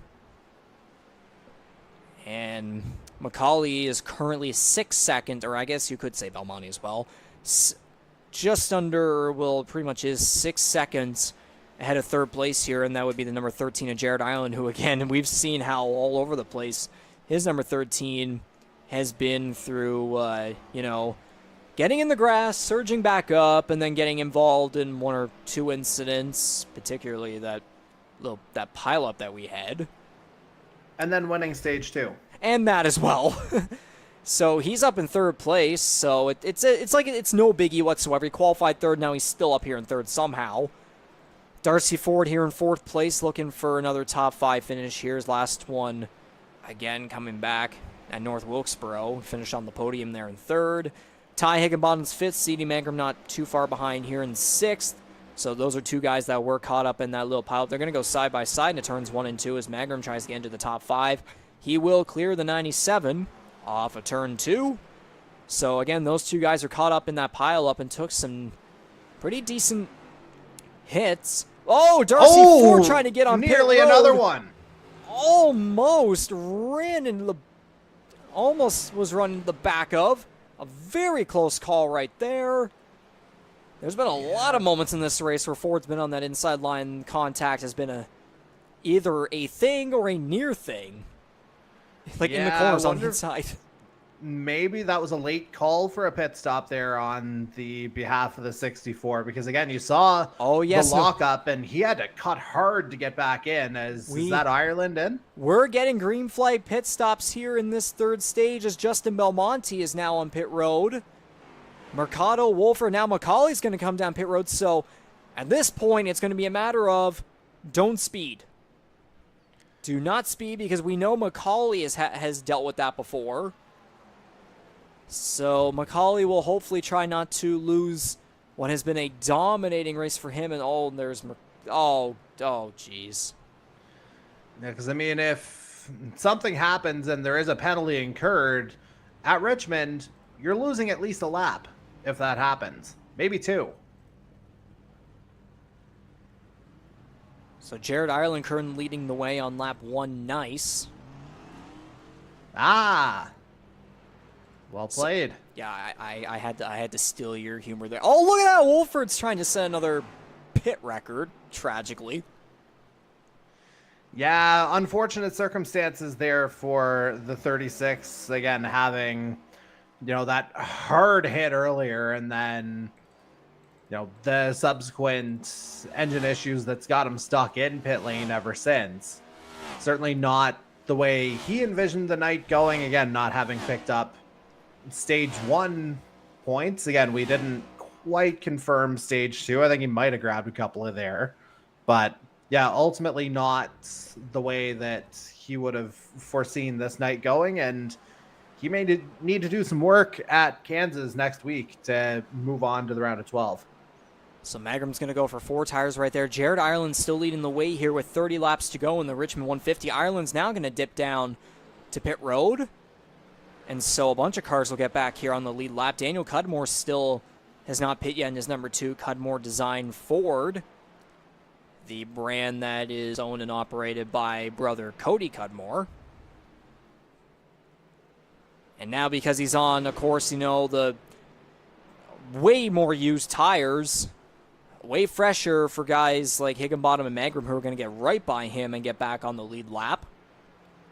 So there's Jared Ireland in his pit stall. So Corbin McCauley looks as though he'll probably regain the lead back here once Cudmore goes down pit road. McCauley trying to get past Dylan Baum here on the inside.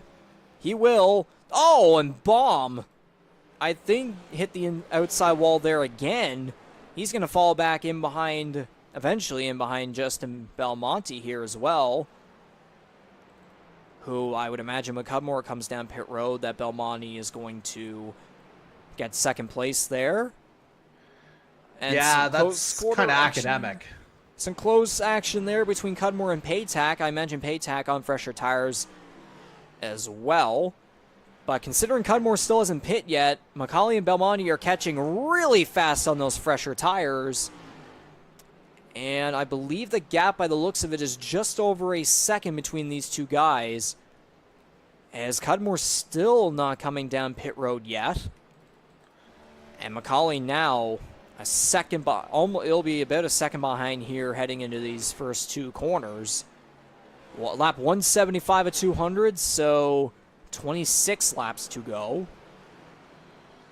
And I mean, Cudmore, once this happens, and I mean, it's happening now, he is very much not the type to engage. Like, he's, again, the results have been hit or miss, but the racing awareness has pretty well always been there. And we're not saying that in a biased manner whatsoever. Obviously, series founder's one thing, but geez, I thought Belmonte was about to get into the back of him there just as I said that. But it looks like Belmonte's cleared him just fine. But anyway, just to go back to that point, the racing awareness and the sensibility, like with Cudmore outside the playoffs, he knows full well, like, he won't even think to engage with anything that could, potentially inhibit playoff drivers from achieving their maximum result. So Cudmore still hasn't gone down pit road yet, currently holding third on lap 178 of 200. He is currently, by the looks of my math here, it'd be about 13 seconds ahead of Jared Ireland, who's just coming around the front straightaway here into turn one. But again, McCauley trying to get around some lap cars here. There's Andy Hurdle with damage. McCauley will have to get past Hunter Young as well. But a second and a half separating the 17 and the 6. And again, the 17 looking at the race. It'd be the driver info tab. McCauley's at 166 of the what will now be 179 laps of this 200 lap race, the Richmond 150. Just complete domination from the 17, who again, he didn't win the second stage as a result of that late stage 2 caution, but he still got second, so it's going to be plenty of points. And we probably shouldn't even talk about points, because he is quite literally en route to just sending himself right into the round of 12 with no problem. At this point, yeah, it would take, he still does have to keep it clean over the next 19, 20 laps, obviously. But yeah, just a matter of sort of navigating the lap traffic ahead of him, as I think, who was that getting into the wall there? I couldn't quite get a good look. I didn't get a good look here. Yeah, Paytack. Yeah, so McCauley. I thought it was, but I thought there might have been a little more white. McCauley had a little bit of a loose moment there trying to get under Matthew Paytack to lap him. Paytack trying to stay on the lead lap in 8th. 8 cars on the lead lap at the moment. Paytack actually trying to get past Mercado by the looks of it, but no, he's going to let McCauley get by, so good on him right there. Looks like the gap between McCauley and Belmonte is ever so slightly shrinking, and McCauley really close. Oh, Paytack, there's the wall hit there, and I think Jason Butler even got the wall in the back. Oh my. You see that camera going nowhere on this driver in particular? I think Dylan Baum. I do now. Dylan Baum, I believe, is done. Well, I mean, we're showing him in 14th on the board right now, so that would stand to reason. And again, after stage one, he was the guy that was kind of on the cusp there in 12th. So an early retirement definitely not going to help him if that is in fact the case here. And the cameras would suggest that that may well be in fact Dylan Baum's fate here tonight.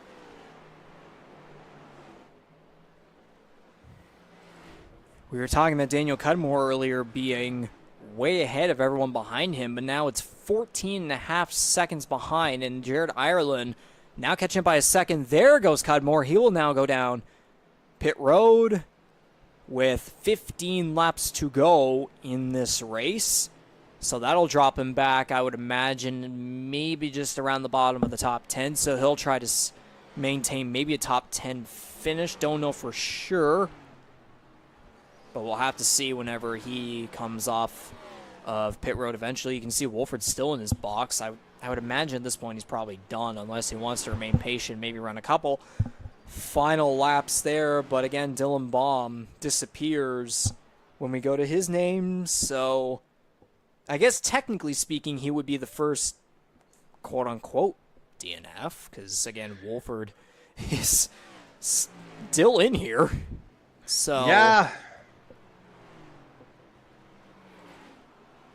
not 100% sure what's going on with Wolford. At this point, I mathematically don't even know if he could gain a position, even if some kind of misfortune were to befall Ryan Gibson. Yeah, Wolford now 70 laps down, so he's 17th regardless. Nothing will change on that front. But yeah, it might just be a matter of making sure he sees the flag in some form. It's the only thing I can think of. And I would argue the same thing for McCauley here to get his car finishing clean after dominating the whole thing, just like he has in other races as well. He didn't dominate North Wilkesboro. He did dominate the second half, at least most of it, because Scott Bailey, who of course isn't here tonight, which definitely I would imagine helped McCauley, because I think Bailey could have definitely been a contender here, knowing how he and McCauley went back and forth back in North Wilkesboro. Bailey dominated the whole first half of that race, and then McCauley finally found something in his setup that worked, and he dominated the second half, went on to win. And right now, with 10 laps to go, coming to 9 laps to go, it looks as though the number 17 is looking en route to... I mean, there still is time, but it's looking pretty much safe that he's going to get he's going to sweep the short track races here in Season 4. And again, too, it's a complete difference in comparison to what the ideas that we have for next season, because we're hoping to go to a lot more short tracks and even road courses for Season 5. But for this season here, it's only 2 dates, and McCauley is just putting on a show. Yeah, it's basically to the point where basically just keep it clean for another 4 or 5 minutes of race time.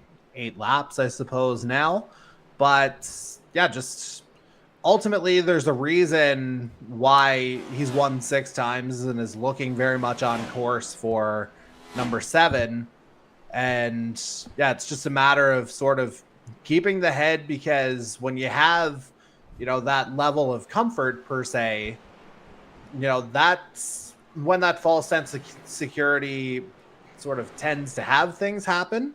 But the 17's done a good job of minimizing any kind of distractions or any kind of overly dramatic instances over the course of this year. And I mean, the proof is in the performance ultimately. Indeed, he's, again, too, I mentioned earlier before in the pre-race show, of course, McCauley, the only driver that has won at Richmond in the history of the Canadian Motorsports Network NASCAR Series back in 2020 and 2021. He's gonna remain the only driver to have ever won at this track. Well, it's looking like it.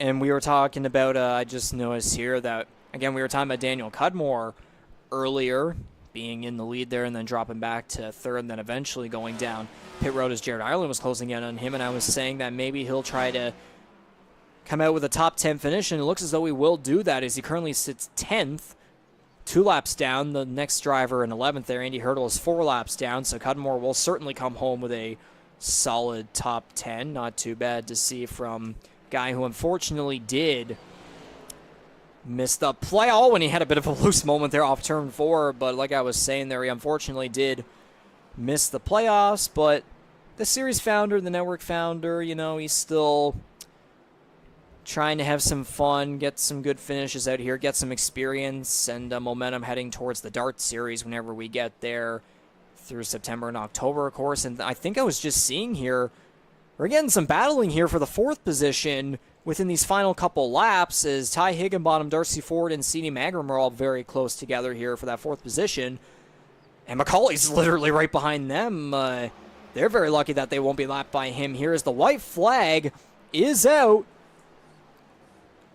Yep, final lap here in the Richmond 150, the first race of the round of 16. And just like that, the number 17 Holland College and Oysterbed Speedway Chevrolet is going to come around the final 2 corners here. He'll remain the only winner, the only driver in history to have won at Richmond. That'll be 3 times in his career. McCauley will start off the playoffs on a high note and win at Richmond Raceway. That'll be his 7th win of the season. Absolutely no shocker. Yeah, I mean the white flag. Hang on. We still got a battle here to see here. Magrum and Ford getting up high right there, and I believe Magrum is going to steal a top 5 from Darcy Ford, so he'll take the 5th position and a couple extra points there, I would imagine, for the number 1 on the 64. So Darcy Ford falls short of a 2nd top 5 on a short track, but still a very solid finish for the number 64. But yes, going right back to McCauley here as he celebrates on the front straightaway. You go ahead with what you're going to say.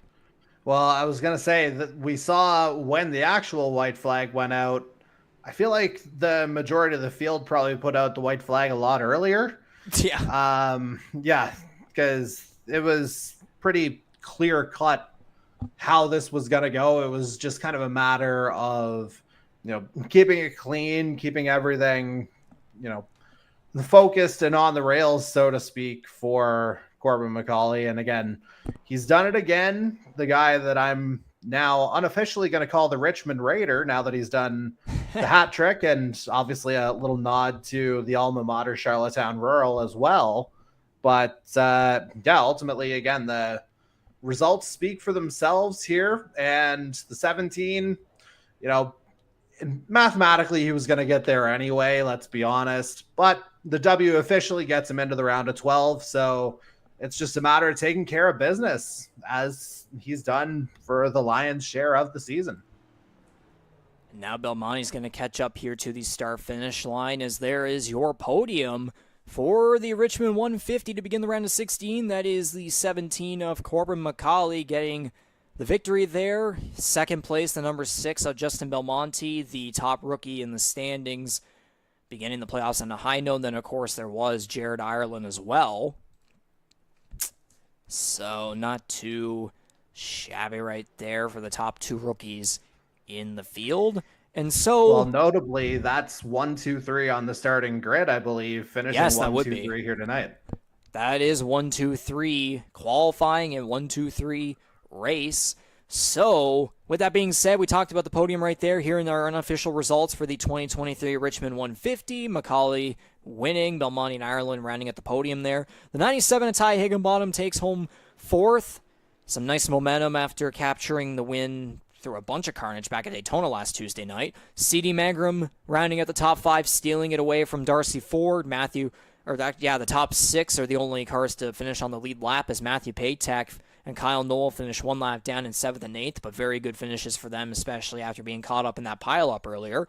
Daniel Cudmore actually got past Jose Mercado by the looks of it when we weren't looking, so he comes home in 9th. Very solid for him. The 41 of Jose Mercado rounds out the top 10, and nice to see again from another guy who unfortunately missed the playoffs. And we look the rest of the way from 11th to 17th. Jordy, you go ahead.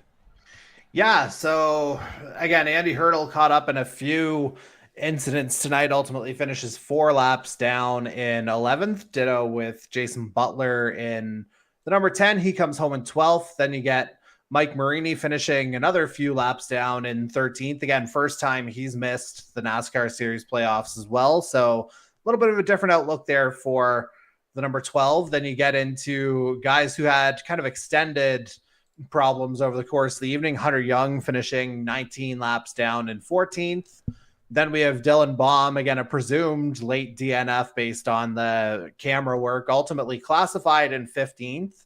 Ryan Gibson grabs an additional position by coming back on track to come home 16th. Then Michael Wolford effectively out from, essentially the entirety of stage 3 with 82 laps down finish. Indeed, so that does it for the unofficial results right there, as we see Corbin in, I guess you could call that victory lane right there, or, just being around the Richmond logos. However you want to put it, that's his victory lane, of course, and he's made a bunch of other tracks that way, and he even just said here in communications, Richmond is apparently his stomping ground, which, you literally said the Richmond Raider, which is ironic because I went to the Rural, he went to the Gray. I did not realize that, so he may not like that characterization at all. Maybe I'll see what he has to say about that, but we'll get to... Or do you have to go, or do you want to try and be part of this post-race interview? I'm curious. What do you think? Just let it be brotherly love here. Okay, so we'll get to our faces. I'm all right with that. Yeah, we'll get to our faces here one last time, and if you want to go ahead and load up that GIF again or whatever it was, you go right on ahead. But that does, at some point. Yeah, sure, maybe next race, who knows? But that officially does it here for the first race of the round of 16 here in the 2023 Earl Ross Cup playoffs here for Season 4 of the Canadian Motorsports Network NASCAR Series here at Richmond Raceway. The 2023 Richmond 150 going to the 17 of Corbin McCauley, becoming he still remains the only driver to have ever won at Richmond. That's 3 times now for him, and he is safely into the round of 12, which, again, you got to remember the round of 12 is Talladega and Charlotte, but again, we still have one race left where he can maybe go ahead and get some redemption after falling short in the long run. Different tire strategy there with rookie Jared Ireland, of course, who, coming home in 3rd place here tonight. But, Jordy, any other, little thoughts or evaluations from the race tonight, especially with playoff drivers in particular who are caught up and stuff and ended up maybe, having finishes that weren't as desired? Yeah, so that'll ultimately sort of be dictated by finalizing the stage 2 results. I don't 100% have those kind of ironed out, so to speak, but Darcy Ford would certainly be a big mover. Came in as right around 10 or 11. Matter of fact, let me pull up the graphic. T9 coming into tonight, then picks up a 6th place finish. So that'll move him up the board, of course, with the absences of Scott Bailey and John Peden. That sort of adds a little bit of clarity to the bottom of the playoff picture. And certainly in John Peden's case, that'll be I'd say effectively a must win to get into the round of 12 next week at Kansas. Scott Bailey, maybe not so much because of that plus 16 he had coming in. But yeah, it'll be very interesting to see. Actually, if I look at this, yeah, so Bailey and Peden would be 15, 16, but the guys who are actually on track tonight, that should be the focus here. Bit of a return to form for Justin Belmonte as well. It has to be said, with the 2nd place finish. So that gives him a little bit more breathing room. And yeah, just kind of looking through the rest of the field, like I'd say the highlight of the evening was, the end results wound up being fairly competitive here. It has to be said. So definitely a little bit of movement. Things will be, I would say, pretty tight, maybe a couple of points at that sort of 12 and 13 threshold. We'll see what the final totals look like as of the end of tonight. But yeah, I think, all in all, it could have gone worse at times. Like, there were definitely a few big wrecks to be expected somewhat on a short track, but All in all, I think, overall decent performance. It'll be interesting to see what kind of adjustments are made at Kansas for the second go around next week, because you'd have to think there'd be a couple of different variables in play there. Yes, And 167 laps of that. I believe that'd be, once again, do I believe we had the same length the last time as well? yeah, that's it might actually be a little bit longer. Feel like it may have Yeah, been 134 last time. it was 134 actually, so this is going to be a longer one. Oh, that's interesting. So yeah, there are variables in play, and of course, an elimination race, everything has to go into it next week. So with things getting tighter, the drivers getting more competitive, sort of the cream of the crop emerging from the rest of the field, I think Kansas will be producing a little bit of magic potentially next week. No doubt, no doubt. I mean, hey, speaking of race lengths too, I mean, at least at least the Charlotte playoff race can be shorter than what we in the regular season. But of course, and then we have Talladega before that. But we're gonna get there. When we get there, we have to focus, of course, on Kansas Speedway next Tuesday night, where of course, we have Corbin McCauley's momentum here tonight from Richmond. He'll look to get redemption after falling short again, as I said earlier, in the first race back at Kansas. But as for us right here, not done yet on my end, but because I'm going to go and interview Corbin McCauley for the 7th time this season. But for you, Jordy, this is it for you here tonight. Thank you very much once again for tuning in. You from Alberta, Canada, on the other side of my screen here, of course, on the other side of the booth here. He's been here since the very beginning. We appreciate your educational insight and everything that you provide for us every single Tuesday night. So we will see you, Jordy, next Tuesday night for Kansas Speedway, 167 laps. There's no doubt that there's going to be some fireworks to complete the round of 16. Yep. Peace out, and here's to another round of playoffs. Yeah, That's what we're looking at. I'm sure there were some drivers saying that at some point. Yeah, especially in that pilot. But yeah, once again, Jordy, appreciate it, and we'll see you next Tuesday. All right, we will see you then. All right, stay tuned, folks. Corbin McCauley here, post-race winner interview. Stay tuned.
Alrighty then, folks. We are back at here at Richmond Raceway. Here's your 2023 Richmond 150 winner for, again, race 1 of the round of 16 of the Season 4 Earl Ross Cup playoffs. No surprise whatsoever, claiming his 7th win of the season, the number 17 Holland College and Oysterbed Speedway Chevrolet Corbin McCauley.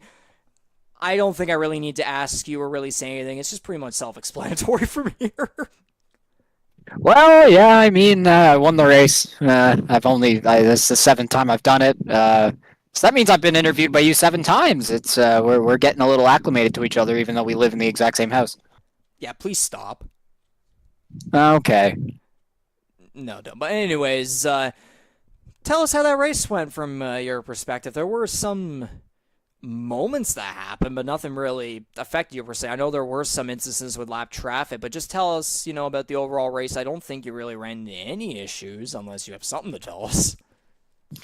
0 issues on my end. No, that was one of the cleanest, most down-to-earth races I've had yet this season. Like, I mean, it was, I don't want to say effortless, but like, in terms of domination, like I can't recall being that far out in front. Well, I mean, I guess I wasn't that far out in front. Justin Belmonte had a lot in his tank too, and there were some moments where I thought I didn't save my tires enough, and he was kind of making a couple tenths on me here and there. But that final run, I think the tire fall off was so huge in this race. Like on a pit stop cycle, there'd be over a second of fall off, and I pitted 1 lap later than Belmonte did on that last run.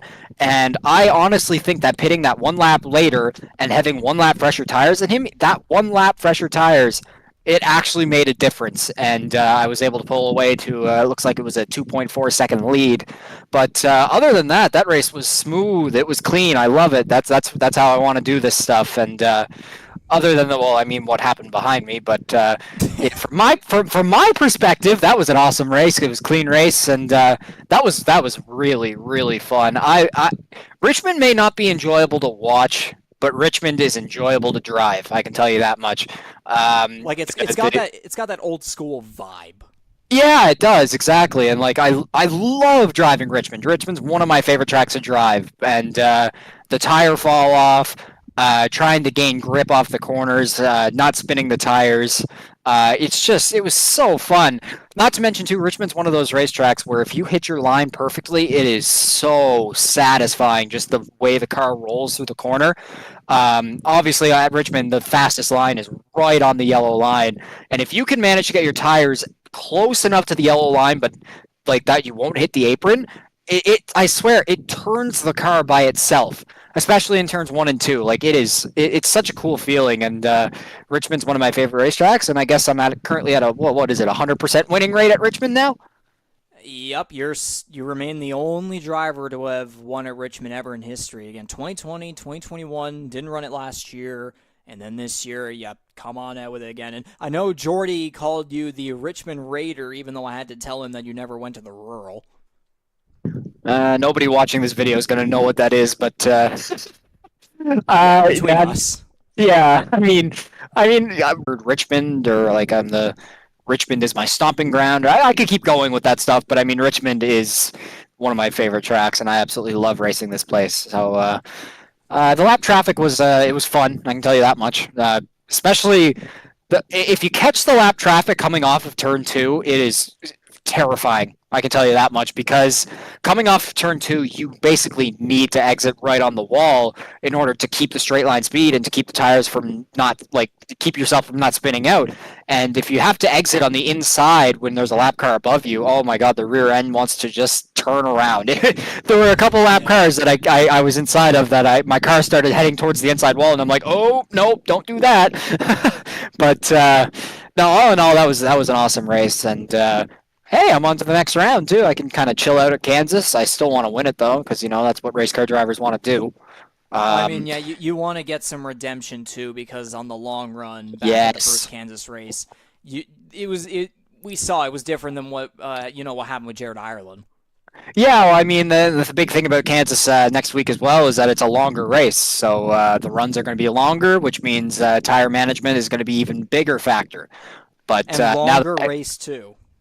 Well, that's what I was saying. The race is longer, which means the tire runs are going to be much longer. So you're going to have to save your tires more than you would have had to in the previous Kansas race that we had that was only 134 laps. And so now that I have that experience behind me and I kind of know what Ireland did to save his tires and how I could improve myself from saving my tires, I'd say I have a pretty decent shot. But I mean, like any amount of points is going to be helpful in the playoffs, and obviously today winning both stages and winning the race, that's going to be some nice playoff points going into the next round as well. So yeah, I'm excited for Kansas, but bring on the round of 8 is all I got to say, or round of 12. Sorry, I just completely skipped a round. Round of 12, that's the one.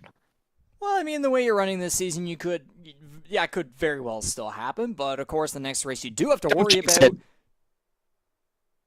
Yeah, Don't jinx it. There's a certain track that you have to worry about next. I don't want to hear it. Okay. Anyways, that'll do it for this post-race winner interview here for the 7th time this season. It's with the number 17 Holland College and Oyster Bed Speedway Chevrolet.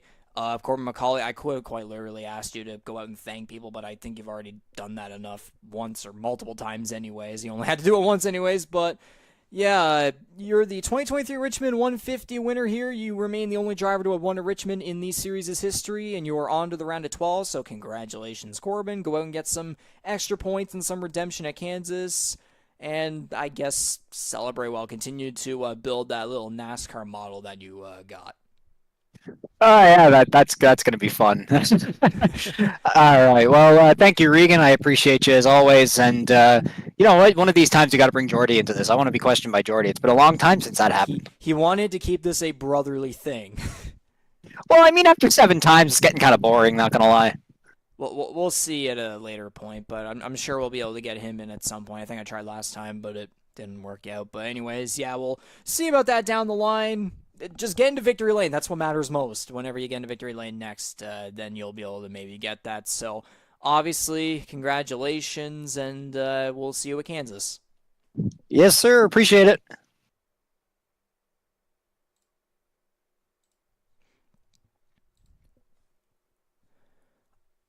Alrighty then, folks. So that will officially do it here for this live production of Canadian Motorsports Network NASCAR Series racing here on the iRacing service. Race 1 of the round of 16 at Kansas Speedway. The Richmond 150 goes to the number 17 of Corbin McCauley.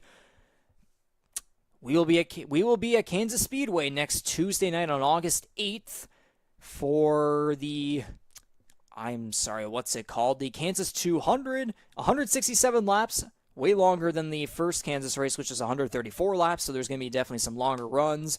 More interesting strategies come into play right there, so we will see you all then, of course. So once again, thank you very much for listening and watching to this live production of Canadian Motorsports Network action.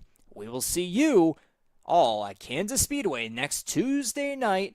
Take care. Have a good one.